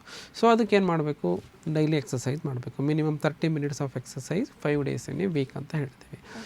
ಪ್ಲಸ್ ನೀವು ಜಿಮ್ಮಿಗೆ ಹೋಗ್ತೀರಾ, ಮ್ಯಾರಥಾನ್ ಓಡ್ತೀರಾ, ಅವೆಲ್ಲ the good lifestyle modifications ಅದು ಒಂದು. ಎರಡನೇದು ಡಯಟ್ ಮೇನ್ಲಿ ಏನಂತ ಹೇಳಿದ್ರೆ ವೆಜಿಟೇಬಲ್ ಬೇಸ್ಡ್ ಡಯಟ್ ಬೆಟರ್. ಹಾಗಂತ ಹೇಳಿ ನಾನ್ ವೆಜ್ನ ಅವಾಯ್ಡ್ ಮಾಡಲೇಬೇಕು, ನಾನ್ ವೆಜ್ಜಿಂದ ಕ್ಯಾನ್ಸರ್ ಬರುತ್ತೆ ಅಂತ ಹೇಳಲ್ಲ ನಾನು. ಬಟ್ ದ ಹೈ ಫೈಬರ್ ಡಯಟಿಂದ ಒಳ್ಳೆಯದು. ಸೊ ನಾನ್ ವೆಜ್ ಸ್ಟಾಪ್ ಮಾಡಬೇಕಂತೇನಿಲ್ಲ, ಡೆಫಿನೆಟ್ಲಿ ನಾನ್ ವೆಜ್ಜಿಂದನೇ ಕ್ಯಾನ್ಸರ್ ಬರುತ್ತಂತ ಇಲ್ಲಿವರೆಗೇನು ಆ ಥರ ಪ್ರೂಫ್ ಇಲ್ಲ. ಬಟ್ ಐ ಫೈಬರ್ ಡಯಟ್ ಅಂತ ಹೇಳ್ತೀವಲ್ಲ, ಸೊ ಅದರಿಂದ ಕ್ಯಾನ್ಸರು, ಉದರ ಕ್ಯಾನ್ಸರ್ ಕಡಿಮೆ, ರಿಸ್ಕು ಕಡಿಮೆ ಆಗುತ್ತೆ. ಪ್ಲಸ್ ಏನಂತ ಹೇಳಿದರೆ ಡೈಲಿ ನಿಮ್ಮದು routine example late night shifts, over night ಕೆಲಸ ಮಾಡೋದು, ಪ್ಲಸ್ ಸ್ಟ್ರೆಸ್ ಫ್ಯಾಕ್ಟರ್ ಅಂತ ಹೇಳ್ತೀವಿ ನಾವು. ಸ್ಟ್ರೆಸ್ ಫ್ಯಾಕ್ಟರ್ ಕೂಡ one of the reason. Next adulteration of food ಅಂತ ಹೇಳ್ತೀವಿ, ಅಂದರೆ ಫುಡ್ಡಲ್ಲಿ ಕಲಬೆರಕೆ ಆಗಿರೋದು. ಸೊ ಅದು ಅಂದರೆ ವೇ ಆಫ್ ಲೈಫ್, ನಾವೆಂತ ಮಾಡಲಿಕ್ಕಾಗಲ್ಲ ಕೆಲವೊಂದು ವಿಷಯದಲ್ಲಿ. ಪ್ರಿಕಾಷನ್ಸ್ ತೊಗೋಬೋದು, ಇದರಿಂದ ಇದರಲ್ಲಿ ಸ್ವಲ್ಪ ಜಾಸ್ತಿ ಏನೋ ಕೆಮಿಕಲ್ಸ್ ಇದೆ ಅದೆಲ್ಲ, ಬಟ್ ಎಲ್ಲದನ್ನು ನೋಡ್ಲಿಕ್ಕೆ ಆಗಲ್ಲ, ಇಟ್ಸ್ ಇಂಪಾಸಿಬಲ್. ಸೊ ಹಾಗಾಗಿ ಬೆಸ್ಟ್ ಅಂತ ಹೇಳಿದರೆ ನೀವೇ ಬೆಳೆದು ನೀವೇ ಊಟ ಮಾಡೋದು ಬೆಸ್ಟ್, ಬಟ್ ಅದು ಅಲ್ಲಿ ಎಷ್ಟು ಪ್ರಾಕ್ಟಿಕಲಾಗಿ ಆಗಲ್ಲ. ಸೊ ಹಾಗಾಗಿ the best way to prevent cancer is ನಮ್ಮ ಕೈಯಲ್ಲಿರೋದು. ಒಂದು ಸ್ಮೋಕಿಂಗ್ ಅವಾಯ್ಡ್ ಮಾಡೋದು, second is lifestyle modifications, mainly the maintaining of weight, physical exercises, good the food habits, ಮತ್ತು the stress free life means the regular 6 to 8 hours of sleeps, regular physical activity. ಅದರಿಂದ so overall cancer risk ಕಡಿಮೆ ಮಾಡ್ಬೋದು. Okay doctor, ಈ ಕ್ಯಾನ್ಸರನ್ನು ತಡೆಗಟ್ಟಲಿಕ್ಕೆ ಯಾವುದಾದ್ರೂ ಲಸಿಕೆಗಳಿದೆಯಾ? ಇವಾಗ first ಸ್ಟೇಜಲ್ಲಿ surgery ಅಗತ್ಯ ಇದೆಯಾ ಅಥವಾ ಲಸಿಕೆಯಿಂದ ಕಡಿಮೆ ಆಗುತ್ತಾ ಅಂತ? ಸೊ ಈಗ ಫಸ್ಟು ಲಸಿಕೆ ಬಗ್ಗೆ ಕೇಳಿದ್ರಿ ನೀವು. ಲಸಿಕೆ ಅಂತ ಹೇಳಿದರೆ ವ್ಯಾಕ್ಸಿನ್ ಅಂತ ಹೇಳ್ತೀವಲ್ಲ, ಸೊ ನೀವು ಹೇಳಿರ್ತೀಯ ಪಲ್ಸ್ ಪೋಲಿಯೋ ಅದೆಲ್ಲ. ಸೊ ಅದು ಹೇಗಂತ ಹೇಳಿದರೆ, ನೀವು ಪಲ್ಸ್ ಪೋಲಿಯೋ ಮಾಡಿಸ್ಕೊಂಡ್ರೆ ನಿಮಗೆ ಪೋಲಿಯೋ ಬರೋದೇ ಇಲ್ಲ 100%. ಅದೇ ಥರ ಇವಾಗ ಇಲ್ಲಿವರೆಗೂ ಪ್ರೂವ್ ಆಗಿರೋದೇನಂತ ಹೇಳಿದರೆ, ಸರ್ವೈಕಲ್ ಕ್ಯಾನ್ಸರ್ ಅಂದರೆ ನಾವು ಗರ್ಭಕಂಠ ಅಂತ ಹೇಳಿದೆ, ಗರ್ಭಕೋಶದ ಕೆಳಗಿನ ಭಾಗ, ಸರ್ವಿಕ್ಸ್ ಅಂತ ಹೇಳ್ತೀವಿ. ಅದಕ್ಕೆ ಆ ಒಂದು ಕ್ಯಾನ್ಸರ್ ಬರೋದು ಒಂದು ವೈರಸ್ಸಿಂದ, HPV ಅಂತ ಹೇಳ್ತೀವಿ, ವುಮೆನ್ ಪ್ಯಾಪಿಲೋಮಾ ವೈರಸ್ ಅಂತ ಹೇಳ್ತೀವಿ. ಸೊ ಅದು ಬರೋದಕ್ಕಿಂತ ಮುಂಚೆನೇ ಏನಾದರೂ ವ್ಯಾಕ್ಸಿನ್ ತೊಗೊಂಡ್ರೆ ಅದನ್ನು 95 to 96% ಆ ಕ್ಯಾನ್ಸರ್ನ ಬರೋದನ್ನು ತಡೆಗಟ್ಬೋದು. ಓಕೆನಾ? ಸೊ ಅದು ಆ ಒಂದು ಕ್ಯಾನ್ಸರ್ಗೆ ಕೆಲವೊಂದು ಮೋಷನ್ ಟ್ಯೂಬ್ ಏನು ಹೇಳ್ತೀವಿ ನಾವು, ಅದು ಕೂಡ ಪ್ರಿವೆಂಟ್ ಮಾಡುತ್ತೆ. ಸೊ ಅದು ಹೇಗಂದರೆ ಬಂದ ಮೇಲೆ ತೊಗೊಳೋದಲ್ಲ ಅದು. ಓಕೆನಾ? ಫಾರ್ ಎಕ್ಸಾಂಪಲ್ಲು ನಾವು 9 to 12 years ಅಂತ ಹೇಳ್ತೀವಿ. 9 to 12 years ಗರ್ಲ್ಸಿಗೆ ಅದನ್ನು ತೊಗೋಬೇಕು, 1 or 2 doses ತೊಗೋಬೇಕಾಗತ್ತೆ. ಸೊ ಆ ಏಜಲ್ಲಿ ತೊಗೊಳೋದ್ರಿಂದ ಮುಂದೆ ಅವರಿಗೆ ಗರ್ಭಕಂಠ ಸರ್ವೈಕಲ್ ಕ್ಯಾನ್ಸರ್ ರಿಸ್ಕು ಆಲ್ಮೋಸ್ಟ್ ನಿಲ್ಲಾಗುತ್ತೆ. ಓಕೆನಾ? ಸೊ ಇಲ್ಲಿವರೆಗಾದರೂ ನಾವು ಕ್ಲಿನಿಕಲ್ ಪ್ರಾಕ್ಟೀಸಲ್ಲಿ ಯೂಸ್ ಮಾಡ್ತಿರೋದು ಅದು ಒಂದೇ ವ್ಯಾಕ್ಸಿನ್, ಬರದೇ ಇರಲಿಕ್ಕೆ. ಓಕೆನಾ? ಅದು ಆ ಏಜಲ್ಲಿ ತಗೊಳ್ಬೇಕು, ಅದರ ನಂತರ ಆ ಏಜಲ್ಲಿ ತೊಗೊಳೋದು ಬೆಟರ್, ಆ ಏಜಲ್ಲಿ ತೊಗೊಳೋದು ಬೆಟರ್. ಬಟ್ ಆ ಏಜ್ ಮುಗಿದು ಹೋಗಿದೆ ಅಂದ್ರೂ ತೊಗೋಬೋದು. ಬಟ್ ಬೆಟರ್ ಅಂತ ಹೇಳಿದರೆ ಅವರು ಮದುವೆ ಆಗಿನ ಮುಂಚೆನೇ ತೊಗೊಳೋದು ಬೆಟರ್, ಫುಲ್ ಪ್ರಿವೆನ್ಷನ್. ಯಾವ ಏಜಲ್ಲಿ ಯಾವ ಟೈಮಲ್ಲಾರು ತೊಗೋಬೋದು. ಒಂದು ಸರಿ ತೊಗೊಂಡ್ಮೇಲೆ ಅದು ಫುಲ್ ಎಫೆಕ್ಟಿವ್ನೆಸ್ ಬರಬೇಕಲ್ಲ. ಸೊ ಬೆಟರ್ ಅಂತ ಹೇಳಿದರೆ ಆ ಏಜಲ್ಲಿ ತೊಗೋಬೇಕು. ಇಲ್ಲ ಅವ್ರ ಸೆಕ್ಷುವಲ್ ಆ್ಯಕ್ಟಿವಿಟಿ ಮಾಡೋದಕ್ಕಿಂತ ಮೊದಲೇ ತೊಗೋಬೇಕು. ಸೊ ದಟ್ HPV ಇನ್ಫೆಕ್ಷನ್ನು ಆಗದೇ ತಪ್ಪಿಸುತ್ತೆ ಅದು. ಹಾಗಾಗಿ ಕ್ಯಾನ್ಸರ್ ಬರೋ ರಿಸ್ಕ್ ಕೂಡ ಕಡಿಮೆ ಆಗುತ್ತೆ. ಡಾಕ್ಟರ್, ಆ ವ್ಯಾಕ್ಸಿನ್ ಎಲ್ಲರಿಗೂ ಕೂಡ ಅಫೋರ್ಡೆಬಲ್? ಈಗೇನ ನೀವು ನ್ಯೂಸ್ ಎಲ್ಲ ನೋಡಿರ್ತೀರ. 2 types ಆಫ್ ವ್ಯಾಕ್ಸಿನ್ಸ್. ಒಂದು US ಮೇಡ್ ಅಂತ ಹೇಳ್ತೀವಿ, Indian made. Serum Pune Institute ಏನಿದೆಯಲ್ಲ, ಸೀರಮ್ ಇನ್ಸ್ಟಿಟ್ಯೂಟು. ಸೊ ನೀವು US ಮೇಡ್ ತೊಗೊಂಡ್ರೂ ನಾಟ್ ಸೋ ಎಕ್ಸ್ಪೆನ್ಸಿವ್, 2 to 3,000 ಅಲ್ಲಿ ಆಗುತ್ತೆ. Plus Indian made also less than 2,000 ಅದರಲ್ಲಿ ಕೂಡ ಆಗುತ್ತೆ. ಸೊ ಇಟ್ಸ್ ನಾಟ್ ಅಷ್ಟೊಂದು ಏನು ಕಾಸ್ಟ್ಲಿ ಎಕ್ಸ್ಪೆನ್ಸಿವ್ ಕೂಡ ಅಲ್ಲ. ನೀವು ಕ್ಯಾನ್ಸರ್ ಬಂತು ಅಂತ ಹೇಳಿದ್ರೆ ಅದಕ್ಕೆ ಲಕ್ಷ ಖರ್ಚು ಮಾಡೋದಕ್ಕಿಂತ ನೀವು 2 ರಿಂದ 3 ಸಾವಿರ ಖರ್ಚು ಮಾಡಿಕೊಂಡು ವ್ಯಾಕ್ಸಿನ್ ತೊಗೊಳೋದ್ರಲ್ಲಿ ತಪ್ಪೇನಿಲ್ಲ. ಎಕ್ಸಾಂಪಲ್ ನೋಡಿ, ನಮ್ಮಲ್ಲಿ ಏನು ಮಾಡ್ತೀವಿ ಅಂತ ಹೇಳಿದರೆ, ನಮ್ಮ KS ಹೆಗಡೆ ಹಾಸ್ಪಿಟ್ಲು, ನಾವು ಮೆಡಿಕಲ್ ಕಾಲೇಜು, ನಾವೇನು ಹೇಳ್ತೀವಿ, ಸೊ ಯೂಶ್ವಲಿ 3 to 6 monthsಗೆ ಒಂದು ವ್ಯಾಕ್ಸಿನ್ ಡ್ರೈವ್ ಅಂತ ಮಾಡ್ತೀವಿ, HPV ವ್ಯಾಕ್ಸಿನ್ ಡ್ರೈವ್ ಅಂತೇಳಿ. ಸೊ ಅದರಲ್ಲಿ ಒಂದೇ ದಿನ ಭಾಳ ಜನಕ್ಕೆ ಕೊಡ್ತಾರೆ. ಹಾಗಾಗಿ ಏನಾಗುತ್ತೆ, ಕಾಸ್ಟಲ್ಲಿ ಕೂಡ ಸ್ವಲ್ಪ ಡಿಸ್ಕೌಂಟು ಎಲ್ಲ ಇರುತ್ತೆ, ಅಂದರೆ ಪ್ರೈಸಲ್ಲಿ. ಅದೇನಾಗುತ್ತೆ, ಎಲ್ಲ ಕಾಲೇಜ್ ಗರ್ಲ್ಸ್ ಎಲ್ಲ ಬಂದು ಒಂದೇ ದಿನ ತಗೊತಾರೆ. ಸೊ ಒಂದೇ ದಿನ ಕೊಡೋದ್ರಿಂದ ಸೊ ಅವ್ರಿಗೆ ಮೋಟಿವೇಶನ್ ಇರುತ್ತೆ ಗರ್ಲ್ಸ್ಗೆ, ಪ್ಲಸ್ ಅವ್ರಿಗೆ ಕಾಸ್ಟ್ ಕೂಡ ಕಡಿಮೆ ಆಗುತ್ತೆ.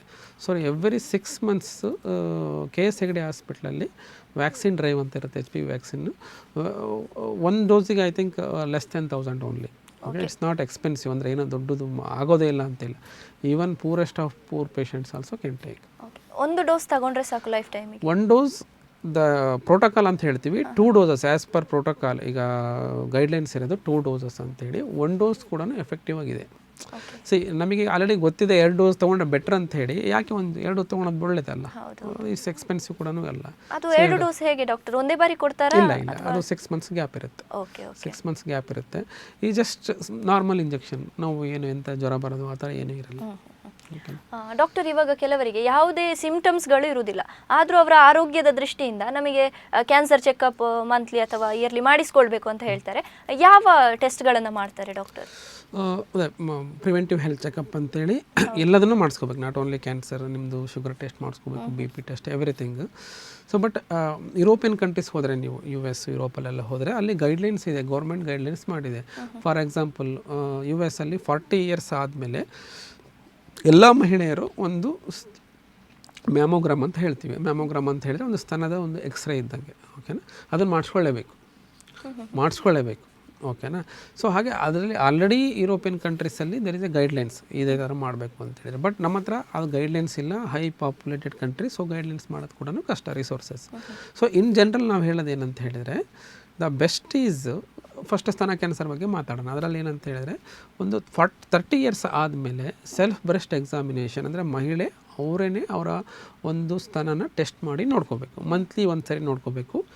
3 to 10 days after stopping period stop ಆದಮೇಲೆ ಟೆಸ್ಟ್ ಮಾಡ್ಕೋಬೇಕು. ಸ್ನಾನ ಮಾಡ್ಬೇಕಾರೆ ಇಲ್ಲ ಮಲ್ಗೋಗ್ಬೇಕಾರೆ ಓದು ತಿಂಗಳಕ್ಕಿಂತ ಈ ತಿಂಗಳಲ್ಲಿ ಏನಾದರೂ ಚೇಂಜಸ್ ಅನಿಸ್ತು ಅಂದರೆ, ಎನಿಥಿಂಗ್ ಆಗಿರ್ಬೋದು, ಚೇಂಜಸ್ ಅನ್ನಿಸ್ತು, ಅದು ಪರ್ಸಿಸ್ಟೆಂಟಾಗಿತ್ತು ಅಂತೇಳಿದ್ರೆ, ಮೋರ್ ದೆನ್ 1 week ಇತ್ತು ಅಂತ ಹೇಳಿದರೆ ಅದನ್ನು ಡಾಕ್ಟ್ರಿಗೆ ಹೋಗಿ ಟೆಸ್ಟ್ ಮಾಡ್ಬೋದು. Simplest way ಅದಾದರೆ.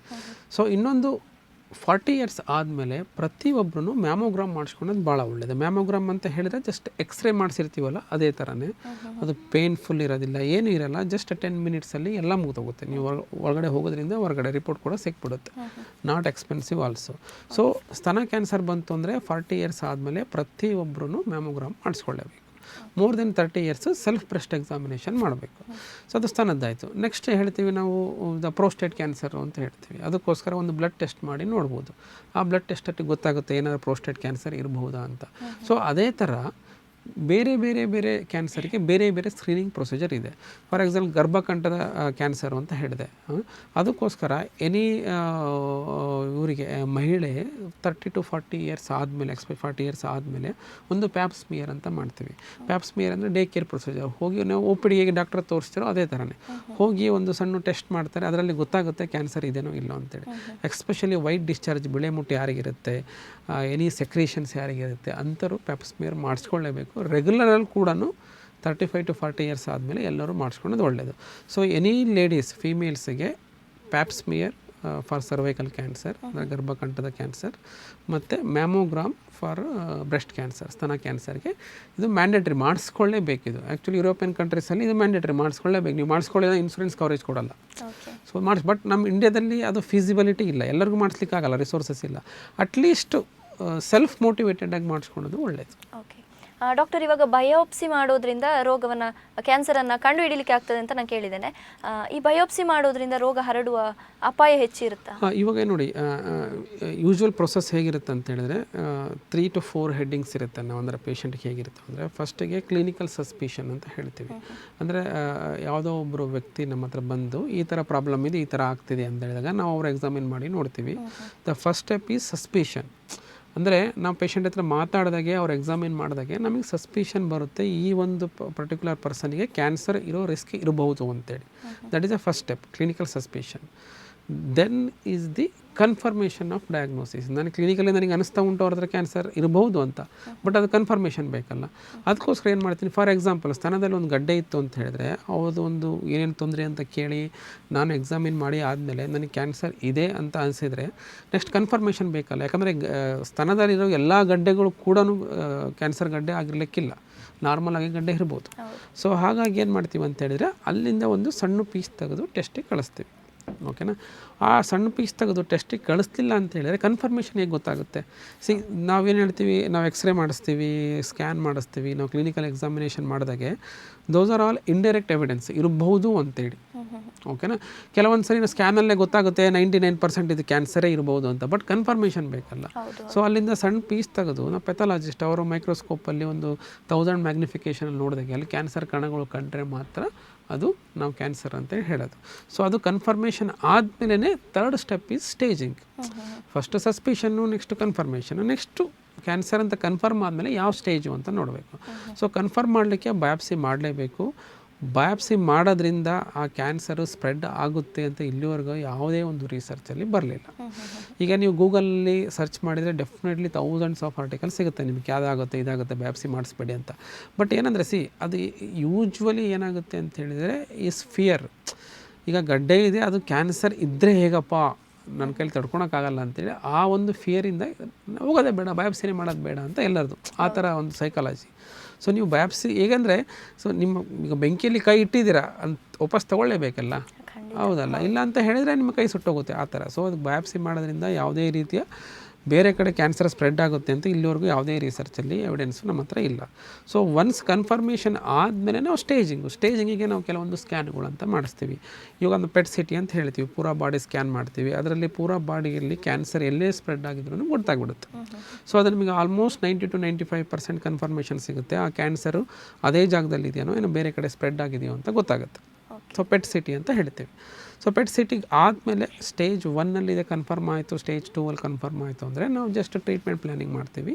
ಸರ್ಜರಿ ಬೇಕಾದರೆ fourth step is the planning of treatment. ಅದು ಸರ್ಜರಿ, ಕೀಮೋಥೆರಪಿ, ರೇಡಿಯೋಥೆರಪಿ ಅಂತ ಇರುತ್ತೆ. ಸೊ ಅದನ್ನು ಡಿಪೆಂಡಿಂಗ್ ಆನ್ ಕ್ಯಾನ್ಸರು ಸ್ಟೇಜ್ ನೋಡಿ ನಾವು ಡಿಸೈಡ್ ಮಾಡ್ತೀವಿ. ಓಕೆ ಡಾಕ್ಟರ್, ಇವಾಗ ಥೆರಪಿ ಲಭ್ಯ ಇದೆ, ಔಷಧಿಗಳು ಲಭ್ಯ ಇದೆ, ಏನು ಸರ್ಜರಿಗಳು ಲಭ್ಯ ಇದೆ. ಕ್ಯಾನ್ಸರ್ಗೆ ಯಾವ ಚಿಕಿತ್ಸೆ ಉತ್ತಮ ಅಂತ? ಇದರಲ್ಲಿ ಉತ್ತಮ ಅಂತ ಯಾವುದೂ ಇಲ್ಲ. ನೀವು ಹೇಗೆ ಕೇಳ್ತಿದ್ದೀರ ಅಂದರೆ, ನಿಮಗೆ ರೈಟ್ ಐ ಚೆನ್ನಾಗೋ ಲೆಫ್ಟ್ ಐ ಚೆನ್ನಾಗೋ ಅಂತ ಕೇಳಿದರೆ ಆ ಥರ ಇದು ನಾವು ಡಿಸೈಡ್ ಮಾಡಲ್ಲ. ಜನರು ಭಯ ಪಡ್ತಾರೆ. ಕರೆಕ್ಟ್, ನೀವು ಹೇಳಿದ್ದು ಕರೆಕ್ಟ್. ಅಂದರೆ ನನ್ನ ಉದ್ದೇಶ ಏನಂತ ಹೇಳಿದರೆ, ಯಾವ ಕ್ಯಾನ್ಸರಿಗೆ ಯಾವ ಸ್ಟೇಜಲ್ಲಿ ಯಾವ ಟ್ರೀಟ್ಮೆಂಟ್ ಬೇಕು ಅಂತ ಪ್ರೋಟೋಕಾಲ್ ಇರುತ್ತೆ. ಫಾರ್ ಎಕ್ಸಾಂಪಲ್ ಸ್ಟೇಜ್ 1 ಕ್ಯಾನ್ಸರ್ ಇದೆ, ಸ್ತನ ಕ್ಯಾನ್ಸರ್ ಅಂತ ಅಂದ್ಕೊಳ್ಳಿ, ಸ್ಟೇಜ್ 1 ಇದೆ ಅಂದ್ಕೊಳ್ಳಿ. ಅದರಲ್ಲೂ ಕೂಡ ಬ್ರೆಸ್ಟ್ ಕ್ಯಾನ್ಸರಲ್ಲಿ 3 to 4 ಟೈಪ್ಸ್ ಇದೆ. ನಾವು ಟೈಪ್ 1 ಕ್ಯಾನ್ಸರ್ ಅಂತ ಹೇಳ್ತೀವಿ. ಟೈಪ್ 1 ಕ್ಯಾನ್ಸರ್ ಇದೆ, ಸೈಜಲ್ಲಿ ಲೆಸ್ ದೆನ್ 2 centimeter ಇದೆ, ಪೋಸ್ಟ್ ಮೆನೋಪಾಸಲ್ ಅಂದರೆ 60-70 years ಆಗಿದೆ, ಅಂಥವ್ರಿಗೆ ಸರ್ಜರಿಯಿಂದನೇ ಕಂಪ್ಲೀಟಾಗಿ ಕ್ಯೂರ್ ಮಾಡ್ಬೋದು. ಓಕೆನಾ? ಇಲ್ಲ ಸ್ಟೇಜ್ 2 3 ಬೇರೆ ಕಡೆ ಸ್ಪ್ರೆಡ್ ಆಗಿದೆ ಅಂತ ಹೇಳಿದರೆ ಸರ್ಜರಿ ಜೊತೆಗೆ ಅವರಿಗೆ ಕೀಮೋಥೆರಪಿ ಕೂಡ ಬೇಕಾಗ್ಬೋದು, ಪ್ಲಸ್ ರೇಡಿಯೋಥೆರಪಿನೂ ಬೇಕಾಗ್ಬೋದು. ಸೊ ಸರ್ಜರಿ ಬೆಟರಾ, ಕೀಮೋಥೆರಪಿ ಬೆಟರ್, ರೇಡಿಯೋಥೆರಪಿ ಬೆಟರ್ ಆ ಥರ ಅಲ್ಲ. ಸೊ ಯಾವ ಪೇಷಂಟಿಗೆ ಯಾವ ಕ್ಯಾನ್ಸರ್ ಇದೆ, ಆ ಕ್ಯಾನ್ಸರು ಯಾವ ಸ್ಟೇಜಲ್ಲಿದೆ ಅಂತ ನೋಡಿಕೊಂಡು ಅವ್ರಿಗೆ ಸರ್ಜರಿ ಬೇಕೋ ಬೇಡನೋ, ಕೀಮೋಥೆರಪಿ ಬೇಕೋ ಬೇಡನೋ, ಮತ್ತು ರೇಡಿಯೋಥೆರಪಿ ಬೇಕೋ ಬೇಡ ಅಂತ ಡಿಸೈಡ್ ಆಗುತ್ತೆ. ಓಕೆ ಡಾಕ್ಟರ್, ಇವಾಗ ಕ್ಯಾನ್ಸರ್ಗೆ ಕೆಲವರು ಏನು ಮಾಡ್ತಾರೆ ಅಂತ ಹೇಳಿದರೆ ಆಯುರ್ವೇದಿಕ್ ಅಥವಾ ಹೋಮಿಯೋಪತಿ ಹೋಗುವ ಅಂತ ಡಿಸೈಡ್ ಮಾಡ್ತಾರೆ. ಇದ್ರ ಬಗ್ಗೆ ಹೇಳೋದಾದ್ರೆ ಅದೆಷ್ಟು ಪರಿಣಾಮ? ಏನಾಗುತ್ತೆ, ನಾನು ಆಯುರ್ವೇದಿಕ್ ಡಾಕ್ಟರ್ ಅಲ್ಲ, ನಾನು ಹೋಮಿಯೋಪತಿ ಡಾಕ್ಟರ್ ಅಲ್ಲ. ಸೊ ನಾನು ಅದ್ರ ಬಗ್ಗೆ ಕಮೆಂಟ್ ಮಾಡೋದು ನನಗೇನೋ ಸರಿ ಅನ್ನಿಸ್ತಿಲ್ಲ. ಸೊ ಏನಂದರೆ ಇಲ್ಲಿವರೆಗಾದ್ರೂ ನಾನು ಅಂದರೆ ಏನು ನಮ್ಮ ಎಕ್ಸ್ಪೀರಿಯೆನ್ಸಲ್ಲಿ ಅಂತ ಹೇಳಿದರೆ, ನಮ್ಮ ಹತ್ರ ಬಂದು ಅರ್ಲಿ ಸ್ಟೇಜಲ್ಲಿ ಕೆಲವೊಬ್ರು ಬರ್ತಾರೆ ಅಂದ್ಕೊಳ್ಳಿ. ಫಾರ್ ಎಕ್ಸಾಂಪಲ್ ಇವತ್ತು ಬೆಳಗ್ಗೆ ಒಂದು ಇನ್ಸಿಡೆನ್ಸ್ ಹೇಳ್ತೀನಿ. ಅವರು ಒಂದು 6 months ಬ್ಯಾಕ್ ಬಂದಿದ್ದರು. ಸ್ಮಾಲ್ ಅಲ್ಸರ್ ಆಗಿತ್ತು ಟಂಗ್ ಮೇಲೆ, small ulcer, stage 1 less than 1 centimeter. ಅದು ನನ್ನ ಸಸ್ಪಿಷನ್ ಇದೆ, ಬಯಾಪ್ಸಿ ಮಾಡಬೇಕು ಅಂತ ಹೇಳಿದರೆ ಬಯಾಪ್ಸಿ ಅಲ್ಲಿ ತೆಗಿತಾರೆ, ನಾಲ್ಗೆ ನೋವಾಗುತ್ತೆ ಅಂತ ಅವರು ಅವಾಯ್ಡ್ ಮಾಡಿಕೊಂಡು ಆಯುರ್ವೇದಿಕ್ ತೊಗೊಂಡು ಹೋದರು. ಸೊ ನಾನು ಅದು ಗೊತ್ತಿಲ್ಲ, ಅದು ಆಯುರ್ವೇದಿಕ್ನೋ ಏನೋ ಗೊತ್ತಿಲ್ಲ, ಯಾರು ಕೊಟ್ಟಿದ್ರೆ ಗೊತ್ತಿಲ್ಲ, ಅದು ಆಯುರ್ವೇದಿಕ್ ಡಾಕ್ಟರ್ ಹೌದು ಅಂತಲೂ ಗೊತ್ತಿಲ್ಲ ನನಗೆ. ಏನೋ ಹಳ್ಳಿ ಔಷಧಿ ಮಾಡಿದ್ವಿ ಅಂತ. ಇವಾಗ 6 ತಿಂಗಳಾದಮೇಲೆ ಹೇಗಾಗಿದೆ ಅಂದರೆ, ಅವರು ನ್ಯಾಲ್ಗೆ ಕೂಡ ತಿರುಗಿಸ್ತಾ ಇಲ್ಲ, ಅಂದರೆ ಎಂಟೈರ್ ಅದು ಟಂಗ್ ಇದೆಯಲ್ಲ ಅದು ಕ್ಯಾನ್ಸರ್ ತಿಂದಾಕಿದೆ. ಮಾತಾಡ್ಲಿಕ್ಕೆ ಬರ್ತಿಲ್ಲ, ಊಟ ಮಾಡ್ಲಿಕ್ಕೆ ಬರ್ತಿಲ್ಲ. ಆ ಟಂಗ್ ಕ್ಯಾನ್ಸರು ಇವಾಗ ಲಂಗ್ಸಿಗೆ ಕೂಡ ಸ್ಪ್ರೆಡ್ ಆಗಿದೆ 6 monthsಲ್ಲಿ, ಜಸ್ಟ್ 6 months. ಓಕೆ. ಸೊ ಇವಾಗ ನನ್ನ ಕೈಯಿಂದ ಅವ್ರನ್ನ ಗುಣಪಡಿಸೋಕ್ಕೆ ಸಾಧ್ಯನೇ ಇಲ್ಲ. ಅಂದರೆ ಪ್ರಪಂಚದಲ್ಲಿ ಎಲ್ಲೋದ್ರೂ ಅವ್ರಿಗೆ ಯಾರು ಗುಣಪಡಿಸೋಕ್ಕೆ ಸಾಧ್ಯ ಇಲ್ಲ. ಫೋರ್ತ್ ಸ್ಟೇಜಿಗೆ ಹೋಗಿದೆ. ಓಕೆ. ದ ಪ್ರಾಬ್ಲಮ್ ಒಂದು, ಈಗ ಅವರು ಜೀವ ಕಳ್ಕೊತಾರೆ ಅದು ಒಂದು, ಬಟ್ ಜೀವ ಅದು ನರಕ ಅನುಭವಿಸೋದಿದೆಯಲ್ಲ ಅದು ಭಾರಿ ಕಷ್ಟ ಅವ್ರಿಗಷ್ಟೇ, ಅವ್ರ ಫ್ಯಾಮಿಲಿ ಅವ್ರಿಗಷ್ಟೇ. ಹೇಗೆಂದರೆ ಡಾಕ್ಟ್ರುಗಳು ಅಷ್ಟೇ. ನಮ್ಮ ಮುಂದೆ ಎಷ್ಟೊಂದು ಅನುಭವಿಸಿದ್ದಾರೆ ಅಂತ ನಾವು ನೋಡಿದ್ರು ಅವ್ರಿಗೆ ಏನು ನಾವು ಅಂದರೆ ಕ್ಯೂರ್ ಮಾಡಲಿಕ್ಕಾಗಲ್ಲ, ಸರಿ ಮಾಡಲಿಕ್ಕಾಗಲ್ಲ. ಸೊ ಅದಕ್ಕೋಸ್ಕರ ಅದು ಅರ್ಲಿ ಸ್ಟೇಜಲ್ಲಿ ಡಯಾಗ್ನೋಸ್ ಆಗಿ ಟ್ರೀಟ್ಮೆಂಟ್ ಮಾಡೋದು ಭಾಳ ಇಂಪಾರ್ಟೆಂಟು. ಬಟ್ ನಮ್ಮ ಪ್ರಾಕ್ಟೀಸಲ್ಲಿ almost 10 to 15% early cancer diagnose ಆದ್ರೂ ಅವ್ರಿಗೆ ಕ್ಯಾನ್ಸರ್ ಮತ್ತು cancer related treatment side effects ಭಯದಿಂದ ಅವರು ಟ್ರೀಟ್ಮೆಂಟ್ ಬೇಡ ಅಂತೇಳಿ ಹಳ್ಳಿ ಔಷಧ, ಆ ಔಷಧ, ಈ ಔಷಧ ಅಂತ ಹೋಗ್ತಾರೆ. ಬಟ್ ಏನಾಗುತ್ತೆ, ಮಿತಿ ಮೀರಿದ ಮೇಲೆ ಮತ್ತೆ ನಮ್ಮ ಹತ್ರ ವಾಪಸ್ ಬರ್ತಾರೆ. ಆವಾಗ ನಾವು ಕೂಡ ಏನೂ ಮಾಡಲಿಕ್ಕಾಗಲ್ಲ. ಸೊ ಹಾಗಾಗಿ ನಾನು ಆಯುರ್ವೇದಿಕ್ ಎಫೆಕ್ಟಿವ್ ಇಲ್ಲ, ಇದೇನೋ ಇಲ್ಲೋ ಅಂತ ಹೇಳಿ ಕಮೆಂಟ್ ಮಾಡೋದು ನನಗೆ ಸರಿ ಇರಲ್ಲ. ಬಟ್ ಆಯುರ್ವೇದಿಕ್ ಹೆಸರಲ್ಲಿ ಭಾಳ ಟ್ರೀಟ್ಮೆಂಟ್ ಯಾರ್ಯಾರೋ ಏನೋ ಕೊಡ್ತಾ ಇರ್ತಾರೆ, ಅದೇ ಒಂದು ಪ್ರಾಬ್ಲಮ್ ಆಗ್ತಾರೆ. ಓಕೆ ಡಾಕ್ಟರ್, ಇವಾಗ ಕ್ಯಾನ್ಸರ್ಗೆ ಟ್ರೀಟ್ಮೆಂಟನ್ನು ತಗೊಳ್ಳಿಕ್ಕೆ ಹಲವಾರು ಜನ ಭಯ ಪಡ್ತಾರೆ, ಅದರಿಂದ ಏನಾದರೂ ಅಡ್ಡ ಪರಿಣಾಮ ಆಗ್ಬೋದಾ ಅಂತ ಹೇಳಿ, ಇದರ ಬಗ್ಗೆ ಮಾಹಿತಿಯನ್ನು ಕೊಡೋದಾದ್ರೆ. ಏನಂತ ಹೇಳಿದರೆ, ಒಂದು ಕ್ಯಾನ್ಸರ್ ಅಂತ ವರ್ಡ್ ಕೇಳಿದ ತಕ್ಷಣವೇ ಫುಲ್ಲು ಅಂದರೆ ಅವರು ಡಿಪ್ರೆಷನ್ಗೆ ಹೋಗ್ತಾರೆ. ಅದಕ್ಕೆ ಭಾಳ ಕಾರಣ. ಫಸ್ಟ್ ಸ್ಟಿಗ್ಮಾ ಅಂತ ಹೇಳಿದ್ರೆ ಕ್ಯಾನ್ಸರ್ ಬಂದರೆ ಮುಗೀತು ನನ್ನ ಲೈಫು, ನಾನು ಉಳಿಯಲ್ಲ ಅಂತ. ಅದು ಒಂದು ಬಿಕಾಸ್ ಆಫ್ ಮೂವೀಸು ಅದು ಇದು ಎಲ್ಲ ನೋಡಿ ಆ ಒಂದು ಬಂದುಬಿಟ್ಟಿದೆ. ಸೆಕೆಂಡ್ ಥಿಂಗ್ ಇಸು, ಕ್ಯಾನ್ಸರ್ ಪೇಷಂಟನ್ನು ನೋಡಿದರೆ ನೀವು ಗೊತ್ತಾಗುತ್ತೆ ಇವ್ರು ಕ್ಯಾನ್ಸರ್ ಪೇಷಂಟು ಅಂತೇಳಿ. ಕೂದಲಿರಲ್ಲ, ಎಲ್ಲ ಬಾಲ್ನೆಸ್ ಇರುತ್ತೆ, ಭಾಳ ವೀಕ್ ಆಗಿರ್ತಾರೆ, ಅದೆಲ್ಲ ಇರುತ್ತೆ. ಸೊ ಅದೊಂದು ಸೋಷಿಯಲ್ ಸ್ಟಿಗ್ಮಾ. ಎಷ್ಟೊಂದು ಸರಿ ಜನ ಬಂದು ಹೇಳ್ತಾರೆ, ನನಗೆ ಮೇನ್ ಪ್ರಾಬ್ಲಮ್ ಅಂದರೆ ಜನ ನನ್ನ ಬಗ್ಗೆ ಏನು ಯೋಚನೆ ಮಾಡ್ತಾರೋ ಅದ್ರ ಬಗ್ಗೆನೇ ಭಾಳ ಯೋಚನೆ ಮಾಡ್ತಾರೆ ಎಲ್ಲರೂ. ಮತ್ತು ಫೈನಾನ್ಷಿಯಲ್ ಬರ್ಡನ್. ಕ್ಯಾನ್ಸರ್ ಟ್ರೀಟ್ಮೆಂಟು ಸ್ವಲ್ಪ ಎಕ್ಸ್ಪೆನ್ಸಿವ್. ಡೆಫಿನೆಟ್ಲಿ ಈಗ ಆಯುಷ್ಮಾನ್ ಭಾರತ್ ಅವೆಲ್ಲ ಸ್ಕೀಮ್ಸ್ ಇರೋದ್ರಿಂದ ಅವರಿಗೆ ಹಣ ಇಲ್ಲ ಅಂದ್ರೂ ಪೂರ್ ಪೇಷಂಟ್ಸ್ಗೆ ಟ್ರೀಟ್ಮೆಂಟ್ ಸಿಗುತ್ತೆ.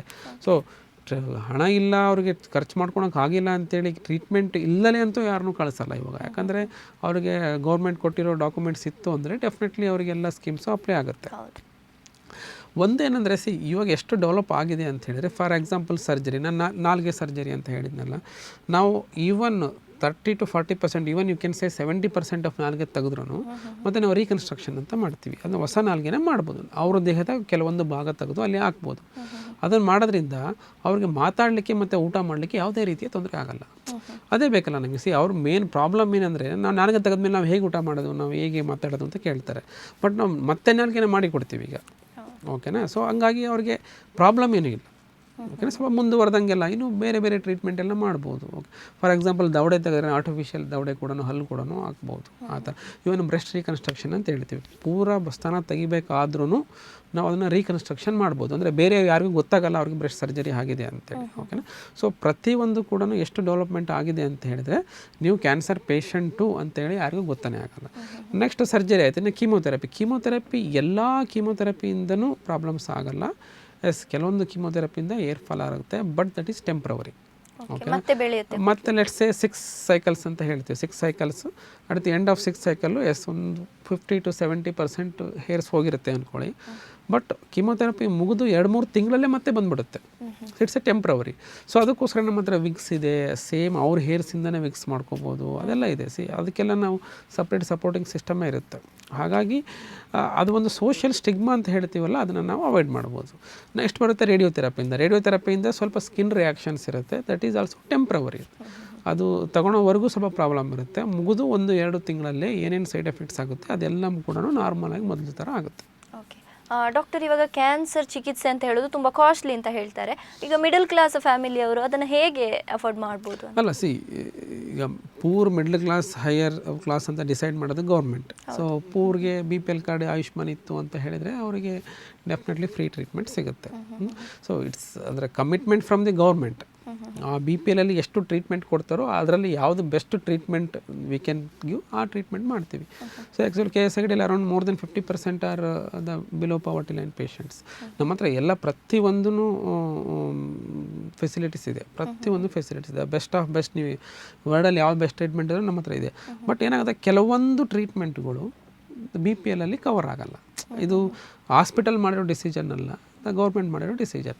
ಹಾಗೆ ಕೆಲವೊಂದು ಟ್ರೀಟ್ಮೆಂಟ್ ಬರಲ್ಲ ಅಂತ ಹೇಳಿದ್ಮೇಲೆ ಹಾಸ್ಪಿಟಲ್ ಆಗಲಿ ಡಾಕ್ಟರ್ ಆಗಲಿ ಹೆಲ್ಪ್ಲೆಸ್, ಓಕೆನಾ. ಬಟ್ ಯಾವುದೇ ಒಂದು ಪೇಷಂಟು ಟ್ರೀಟ್ಮೆಂಟ್ ಬರಲ್ಲ ಅಂತ ವಾಪಸ್ ಅಂತೂ ಕಳಿಸಲ್ಲ. ಡೆಫಿನೆಟ್ಲಿ ಆ ಒಂದು BPL ಕಾರ್ಡಲ್ಲಿ ಬೆಸ್ಟ್ ಟ್ರೀಟ್ಮೆಂಟ್ ಯಾವುದು ಅವೈಲೇಬಲ್ ಇದೆಯೋ ಆ ಟ್ರೀಟ್ಮೆಂಟ್ ಸಿಗುತ್ತೆ ಅವರಿಗೆ. ಕೆಲವೊಬ್ರು ಇದ್ದಾರೆ, ನಮಗೆ BPL ಟ್ರೀಟ್ಮೆಂಟ್ ಬೇಡ, ನಾವು ಅಲ್ಲಿ ಡೆಫಿನೆಟ್ಲಿ BPL ಕಾರ್ಡ್ ಇಲ್ಲ ಅಂತ ಹೇಳಿದರೆ ಡೆಫಿನೆಟ್ಲಿ ನ್ಯೂ ಟ್ರೀಟ್ಮೆಂಟ್ ಏನಿದೆಯಲ್ಲ ವೆರಿ ಎಕ್ಸ್ಪೆನ್ಸಿವ್. ಆ ಎಕ್ಸ್ಪೆನ್ಸಿವ್ ನೀವು ಹಾಸ್ಪಿಟ್ಲನ್ನು ಬ್ಲೇಮ್ ಮಾಡಲಿಕ್ಕಾಗಲ್ಲ, ಡಾಕ್ಟ್ರನ್ನ ಬ್ಲೇಮ್ ಮಾಡಲಿಕ್ಕಲ್ಲ. ಅಂದರೆ ಯಾರೋ ಆ ಟ್ರೀಟ್ಮೆಂಟ್ ಸ್ಟಾರ್ಟ್ ಮಾಡಿದ್ದಾರೆ. ಎಕ್ಸಾಂಪಲ್ ನಾವು ಇಂಜೆಕ್ಷನ್ಸ್ ಅಂತ ಹೇಳ್ತೇವೆ, ಇಮ್ಯುನೋಥೆರಪಿ ಅಂತ ಹೊಸ ಡ್ರಗ್ಸ್ ಎಲ್ಲ ಬಂದಿದೆ. ಅದು ನೀವು ಹಾಸ್ಪಿಟ್ಲವರು ಅಲ್ಲಿಂದ ಕಂಪ್ನಿಯಿಂದ ಕೊಂಡ್ಕೋಬೇಕಾದ್ರೂ ಎಕ್ಸ್ಪೆನ್ಸಿವ್ ಇರುತ್ತೆ, ವೆರಿ ಎಕ್ಸ್ಪೆನ್ಸಿವ್ ಇರುತ್ತೆ. ಹಾಗಾಗಿ ಅದನ್ನು ತೊಗೊಳ್ಬೇಕಂತ ಹೇಳಿದರೆ ಸೊ ಎಕ್ಸ್ಪೆನ್ಸಿವ್ ಇದ್ದೇ ಇರುತ್ತೆ. ಓಕೆ ಡಾಕ್ಟರ್, ಕಾರ್ಯಕ್ರಮದ ಕೊನೆಯದಾಗಿ ಈ ಕ್ಯಾನ್ಸರ್ ಬಗ್ಗೆ ಜನರಿಗಿರುವಂತಹ ತಪ್ಪು ಕಲ್ಪನೆಗಳನ್ನು ಹೋಗಲಾಡಿಸಲಿಕ್ಕೆ ನೀವೇನಾದರೂ ಕಿವಿ ಮಾತನ್ನು ಹೇಳೋದಾದರೆ? ಅಲ್ಲ, ಒಂದೇ ಏನು ಮೇನ್ ಅಂತ ಹೇಳಿದ್ರೆ, cancer is curable. Cancer 100% cure ಆಗೋ ಚಾನ್ಸಸ್ ಭಾಳ ಇದೆ. ಸ್ಟೇಜಲ್ಲಿ ಭಾಳ ಕಡಿಮೆ ಸ್ಟೇಜ್ 1 and 2 ಅಲ್ಲಿ ಬಂದರೆ ಡೆಫಿನೆಟ್ಲಿ ನಾವು ಗ್ಯಾರಂಟಿ ಕೊಟ್ಟು ಹೇಳ್ಬೋದು ನಿಮಗೆ ನಿಮ್ಮ ಕ್ಯಾನ್ಸರ್ನ ಗುಣ ಮಾಡಿ. ಸೊ ಕ್ಯಾನ್ಸರ್ ಅಂದ ತಕ್ಷಣವೇ ಎದುರಿಗೆ ಓಡೋಗೋದು ಬೇಡ. ಕ್ಯಾನ್ಸರ್ಗೆ ಪೂರಾ ಟ್ರೀಟ್ಮೆಂಟ್ ಇದೆ, ಪೂರ ಕೂಡ ನಾವು ಟ್ರೀಟ್ಮೆಂಟ್ ಮಾಡಿ ಗುಣ ಮಾಡ್ಬೋದು. ಸ್ಟೇಜ್ 4ರಲ್ಲಿದ್ದರೂ ಕೆಲವೊಂದು ಕ್ಯಾನ್ಸರಲ್ಲಿ ಕೆಲವೊಂದು ದೇಹದ ಕ್ಯಾನ್ಸರ್ ಇದ್ದರೆ ಅದನ್ನು ಕೂಡ ಗುಣ ಮಾಡ್ಬೋದು.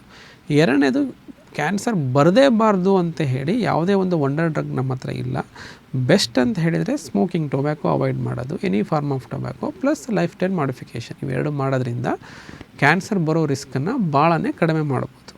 ಮೂರನೇದು ಏನಂದರೆ ಸಮ್ ಮಿಸ್ಕನ್ಸೆಪ್ಷನ್, ಅಂದರೆ ಕ್ಯಾನ್ಸರ್ ಟ್ರೀಟ್ಮೆಂಟ್ ಅದಾಗುತ್ತೆ ಇದಾಗುತ್ತೆ ಹಿಂಗಾಗುತ್ತೆ ಅಂತೇಳಿ. ಬಟ್ ಇವಾಗ ಎಷ್ಟು ಮುಂದುವರೆದಿದೆ ಅಂತ ಹೇಳಿದ್ರೆ ವಿತೌಟ್ ಎನಿ ಪ್ರಾಬ್ಲಮ್ಸ್, ಅಂದರೆ ನಿಮಗೆ ಕ್ಯಾನ್ಸರ್ ಇದೆ ಅಂತಲೇ ಯಾರಿಗೂ ಗೊತ್ತಾಗಲ್ಲ, ಕ್ಯಾನ್ಸರ್ ಟ್ರೀಟ್ಮೆಂಟ್ ತೊಗೊಂಡಿದ್ದೀರಿ ಅಂತ ಏನು ಗೊತ್ತಾಗಲ್ಲ. ಸೊ ಹಾಗಾಗಿ ಯಾವುದೇ ರೀತಿಯ ಒಂದು ಸೋಷಿಯಲ್ ಸ್ಟಿಗ್ಮಾ ಇರಲ್ಲ. ಅಂದರೆ ಎಕ್ಸಾಂಪಲ್ ಸ್ಟೇಜ್ 1ನಲ್ಲಿ ನೀವು ಪೂರ ಟ್ರೀಟ್ಮೆಂಟ್ ತೊಗೊಂಡು ಎಲ್ಲ ಗುಣ ಆದಮೇಲೆ ನೀವು ಕ್ಯಾನ್ಸರ್ ಬರದೇ ಇದ್ದರೆ ಹೇಗೆ ಜೀವನ ನಡೆಸ್ತಿದ್ರಲ್ಲ ಅದೇ ಥರನೇ ಜೀವನ ನಡೆಸ್ಬೋದು. ನಮ್ಮಲ್ಲಿ ನಮ್ಮ ಪೇಷಂಟ್ ಎಷ್ಟೊಂದು ಜನ ಈವನ್ ಪಿಡಿಯಾಟ್ರಿಕ್ ಪೇಷಂಟ್ಸ್ ಇದ್ದಾರೆ, ಅವರ ಫುಟ್ಬಾಲ್ ಪ್ಲೇಯರ್ಸ್ ಇದ್ದಾರೆ, ಒಬ್ಬೊಬ್ಬರು ಬ್ರೆಸ್ಟ್ ಕ್ಯಾನ್ಸರ್ ಆದಮೇಲೆ ಫ್ಯಾಷನ್ ಡಿಸೈನ್ ಮಾಡಲ್ ಆಗಿದ್ದಾರೆ. So everything is possible. Cancer ಬಂದ ತಕ್ಷಣ ನಮ್ಮ ಜೀವನ ಹೋಯ್ತು ಅಂತ ಹೇಳ್ಕೊಳೋದು ತಪ್ಪಾಗುತ್ತೆ. ಓಕೆ ಡಾಕ್ಟರ್, ಇಷ್ಟೊತ್ತು ನಮ್ಮ ಜೊತೆಗಿದ್ದು ಕ್ಯಾನ್ಸರ್ ಬಗ್ಗೆ ಸಾಕಷ್ಟು ಮಾಹಿತಿಗಳನ್ನು ನೀಡಿದರೆ ನಿಮಗೆ ಧನ್ಯವಾದಗಳು. ನಮಸ್ತೆ. ನಮಸ್ತೆ ವೀಕ್ಷಕರೇ, ನೀವು ಕೂಡ ಸಾಕಷ್ಟು ಮಾಹಿತಿಗಳನ್ನು ಪಡ್ಕೊಂಡ್ರಿ ಅಂತ ಅಂದ್ಕೊಳ್ತೇವೆ. ವೈದ್ಯರು ಹೇಳಿದರು ಕ್ಯಾನ್ಸರ್ ಅಂತ ಗೊತ್ತಾದ ತಕ್ಷಣ ಭಯ ಪಡುವ ಅಗತ್ಯ ಇಲ್ಲ, ಸಾಕಷ್ಟು ಉದಾಹರಣೆಗಳನ್ನು ಕೂಡ ನೀಡಿದರು. ಏನಾದರೂ ಸಣ್ಣ ಸಿಂಪ್ಟಮ್ಸ್ಗಳು ಕಂಡು ಬಂದರೆ ದಯವಿಟ್ಟು ಅದನ್ನು ನೆಗ್ಲೆಕ್ಟ್ ಮಾಡದೆ ವೈದ್ಯರ ಬಳಿ ಕನ್ಸಲ್ಟ್ ಮಾಡಿ. ಹಾಗೆಯೇ KS ಹೆಗ್ಡೆ ಆಸ್ಪತ್ರೆಯಲ್ಲಿ ಯಾವುದೆಲ್ಲ ಏನು ಚಿಕಿತ್ಸೆಗಳು ಲಭ್ಯ ಇದೆ ಅಂತ ಕೂಡ ಹೇಳಿದರು. ಸೊ ಮುಂದಿನ ವಾರ ಇನ್ನೊಂದು ವಿಚಾರದ ಜೊತೆ ನಾವು ಬರ್ತೇವೆ. ಇದಾಗಿತ್ತು ಈ ಹೊತ್ತಿನ ವಿಶೇಷ. ನಿರಂತರ ಸುದ್ದಿ ಹಾಗೂ ಮನೋರಂಜನೆಗಾಗಿ ನೋಡ್ತಾ ಇರಿ ದೈಜಿವಲ್ 24x7.